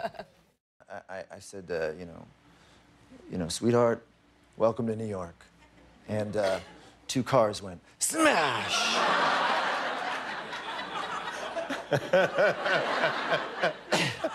And smoke started pouring out of the cars, and these 2 guys got out, and I won't repeat the hand gestures for you, but I was just quickly covered her eyes and ran away from the window. She learned to give the finger in New York. Wow. Ada or Hey, Amada or Amada, potato. Ryan and his wife Eva Mendes have 2 daughters. Amada or Manada? Amada? I don't know. What is it? We'll figure it out. Esmeralda is Amada. There we go. Is 1, and Esmeralda is 3. Sorry about that. But you know, I lived in New York on the Upper West Side, and you'd think it's a nice little place. But the first day, someone threw a fish at my window, just a full fish, and it stuck. And I was like, well, I'm in New York now, and that's how it is. It's gritty. It's real. It's pungently smelly, and it's a. That sounds made up. But I swear. I know, it's crazy. But you know, we were talking earlier. Ryan is always in the news, and I think it's just because he's like a good Samaritan. I think he's just there and catches stuff happening. Yeah. I think it's because he's Ryan Gosling. Oh.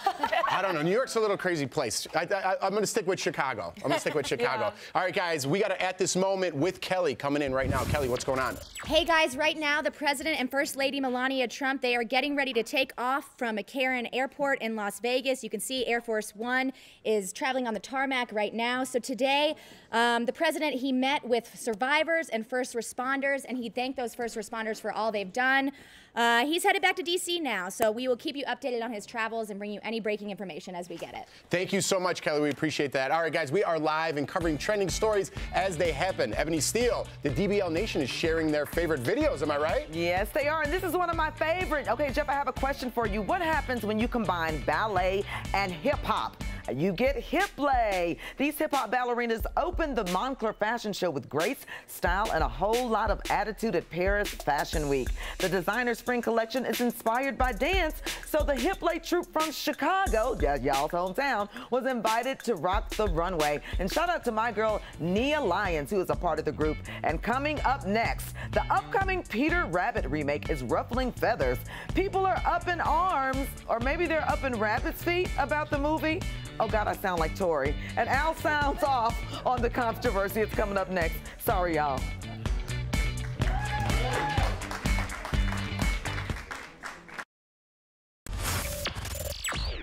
Hi guys, Jen Wiederstrom here, Fit Pro at Daily Blast Live. Ooh, let me take this out. And we're here following all trending stories in the health and fitness world, this little Jen's Corner. And I'm gonna start with, Connor, can I make you go first? Yeah, absolutely. So this is about tattoos, but not the ones you think they are. Yeah, so trending right now from the Harvard Gazette are these smart tattoos. What they are is they have color-changing ink in them that can actually help monitor your health. They track dehydration, blood sugar levels, different things like that. Right, which is actually really fascinating and important when it comes to if you're someone that has diabetes. You know, instead of doing the daily finger prick, or I often know people that have the machines, the devices that are actually attached to their bodies. This is the way that if your blood sugar is low or high, it's going to reveal in the color. So it's a much less invasive daily check-in about your health concerns. So I love it. I can't wait to see more. Thanks, sweetheart. I see vodka, and it's Kelly. This is going to be interesting. Yes, it is interesting. So this story is coming from Newsweek, and it's saying that vodka may be healthier than wine. And this is kind of a divisive issue because for years people have said that red wine has heart health benefits and all that. But they're actually saying that clear alcohol, such as vodka, is actually more beneficial and for heart health, for calories, and yeah, it's pretty interesting. So I looked into the study as well, and I do have to wrap over here, but what's interesting is that the study did show the wine and the vodka both had the same heart health benefits, like Kelly said, but the reality is if you're someone that has a goal in mind, you'd have to drink a lot of that wine to get enough great for the antioxidant benefit. But the difference is with the vodka, you don't have the carbohydrates, you don't have the sugar, which A, means less hangover, and B, less in your body to deal with the next day. So something to keep in mind if you got a goal in mind.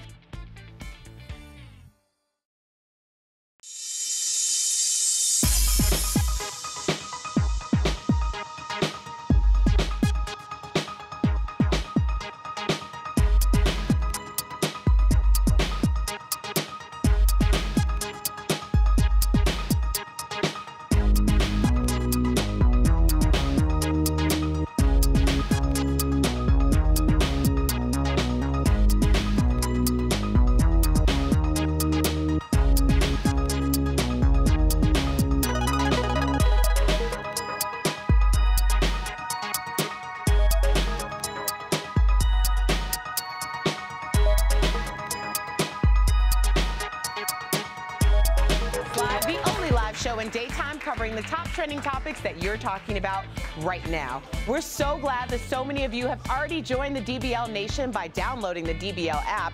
If you haven't done so yet, what are you waiting for? You are missing out on so much, so your FOMO should be sky high. Right now, I'm so ready to laugh, so we're gonna look to my friend, comedian Al Jackson, to bring us the laughs with Al Sounds Off, where he's found all these weird stories around the internet. Yeah, you know the drill. Al, you ready? Jeff I'm ready. Schroeder, take it away.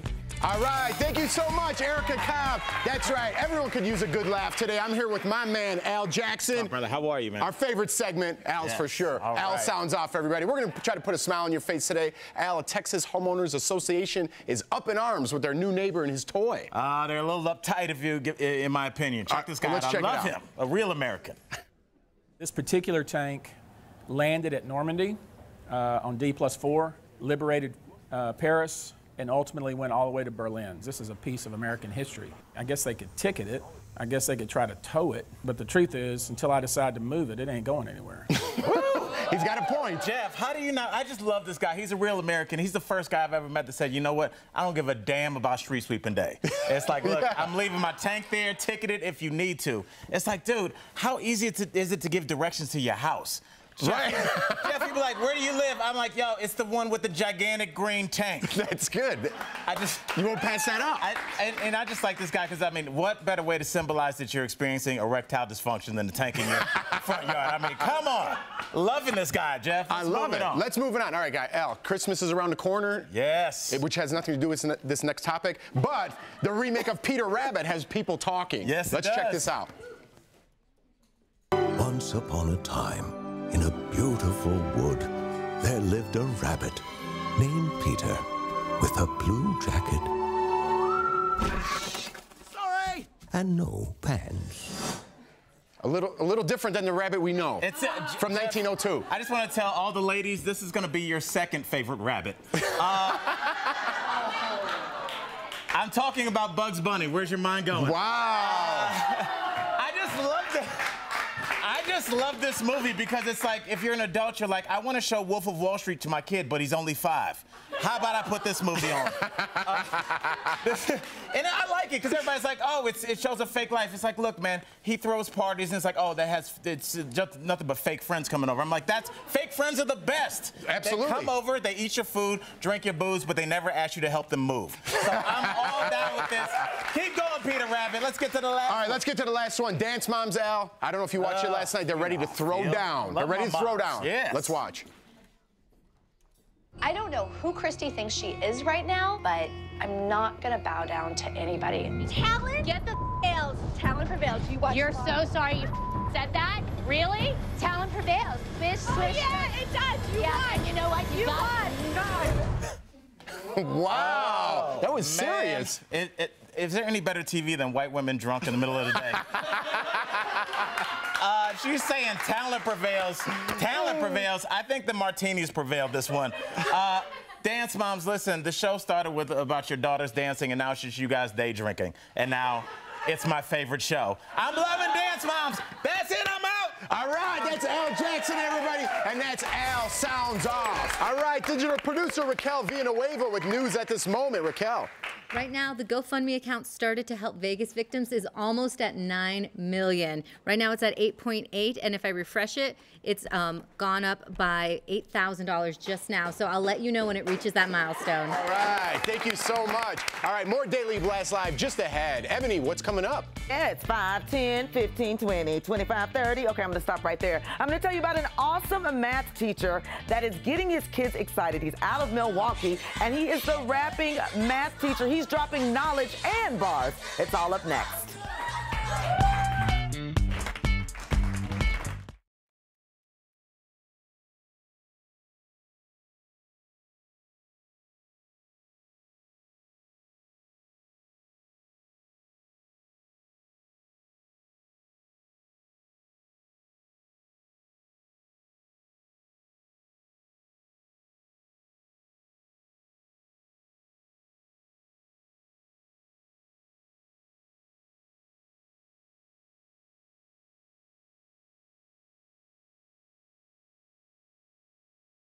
Larry David, and we have, I think, Bernie Sanders. Yeah, so they actually just recently went on PBS's Find Your Roots together because Larry David did an impression of Bernie Sanders that was so shockingly similar that they had to figure out if they were related. And these two just figured it out that they are distant cousins. What?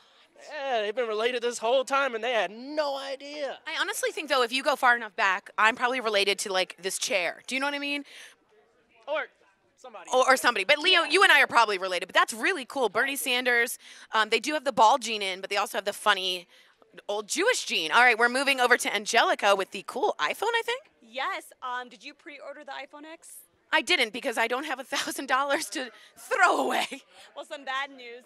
This is trending right now on Brightwire. If you ordered it, it looks like they're backtracking even more. They were supposed to ship in November, and now it looks like that won't happen until December. Wow. So Christmas, guys, yeah, that's going to be an issue. Has any one of you going to iPhone? Have you thought about getting an iPhone for Christmas? What are your thoughts on there? Give us your hashtag DBL take on that. All right, we're moving over to Shakara. No, we're not. Brooke, she's just bringing it up right now. Ooh, it's something about costumes and period pieces. Yes. Do you love Downton Abbey? But of course, that was a French accent. It was a weird Pepe Le Pew. I apologize. Do you feel like the costumes give you life in that show? 100%. Well, you know what? They're actually doing some good. They're opening a new exhibit, actually. It's a museum with all the costumes, and they think it might help the St. Augustine, Florida. It was hit by the hurricanes, and they think that this new exhibit will draw people to the area, so that's super exciting. Wow, so so it's in Florida. I say you get down with the Downton Abbey exhibit, give some money back, go see some great costumes. Tell us if you love Downton Abbey. If not, what's your favorite period?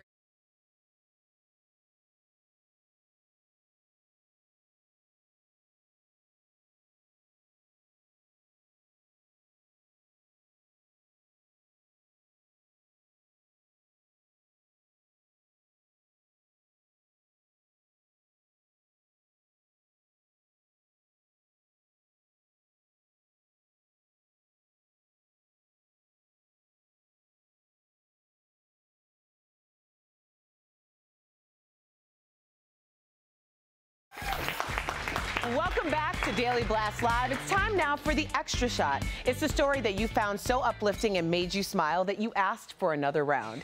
Today we meet a math teacher from Milwaukee who's getting his students super excited about learning in a non-traditional way. Check this out.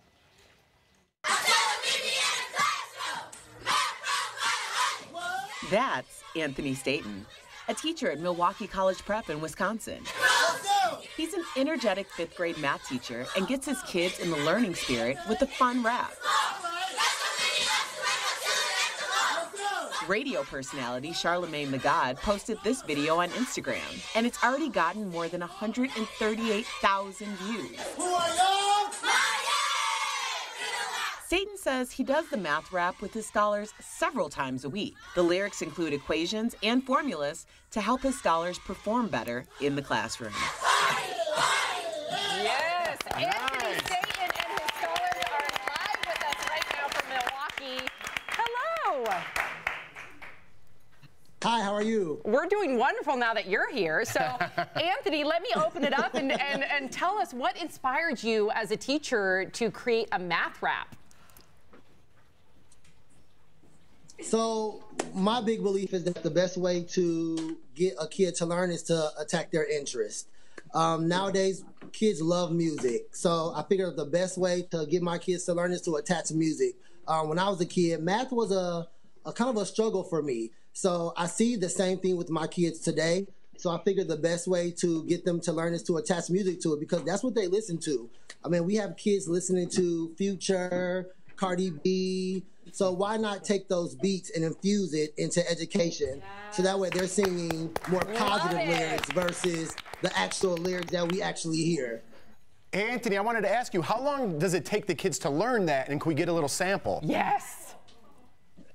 So our kids, their memory is phenomenal. Like, they have me beat by 10. I can teach them a rap on Monday, and it's perfected by Tuesday, Wednesday, the latest.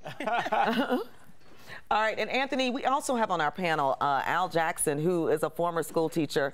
And Al, have you ever, or how do you think, how would you rate this in something that you might have been put in? Anthony, I just wanted to say I'm so impressed by you. I taught middle school science for 5 years in Miami-Dade County. Thank you. And that all goes to Anthony. I just you know, teaching science, it was, you know, some kids, I learned very quickly. Some kids are auditory learners, some kids are visual learners. I used to let my kids make up raps about the 4 chambers of the heart and things like that, and just understand that, like, once they're doing something they're interested in, you know, they absorb it like sponges. So I just want to say you are a true inspiration. We really love you, man. Thank you so much. Oh, thank you. That means a lot. Thank you.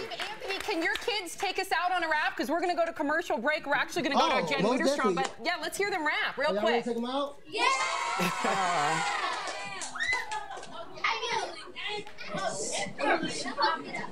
We got to see. Oh, damn. Here we go. 1, 2, 3, get ready.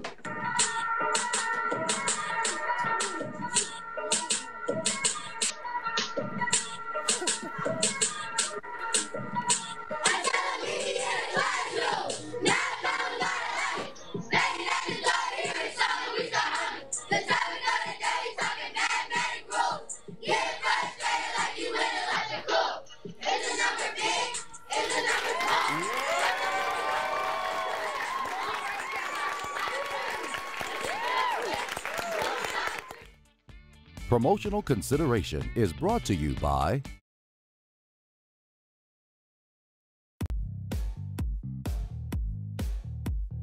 I worked for this modeling agency, modeling agency, we'll call it that. And they offered me $25 an hour to hand out flyers. I have to get into this monster, and it's like 115 degrees in Chicago. Clearly, this suit has been worn more than a couple of times. That lasted about 15 minutes before I was like, I don't even care how much you pay me. I can't do this. So I washed windows for this company all up and down Rodeo Drive, on Sunset Boulevard, Melrose. If you know the Hollywood area, I was washing those windows. So when I go back, it's very humbling to see that, because one particular instance, it was so hot out, it was like 9 in the morning. I had my bucket with me, you know, my window guys cleaning t-shirt, my little thing, and I was on the corner, like on Rodeo Drive, and some lady came up to me and just gave me like $5. And I was like, ma'am, I'm working, I'm just taking a break, and I gave her $5 back, and I just ran and like started crying, and I was like, this isn't what I came here to do, you know what I mean? It was a very humbling. Welcome back to Daily Blast Live. Let's take a look at some funny moments from today's show. There was a lot of them. Let's check out the first one. Oh! My Atlanta. You look so cool. That's awesome. I am cool. What? You're definitely Cool Dad Jeff. All right, let's see. Let's make fun of somebody else. Ooh.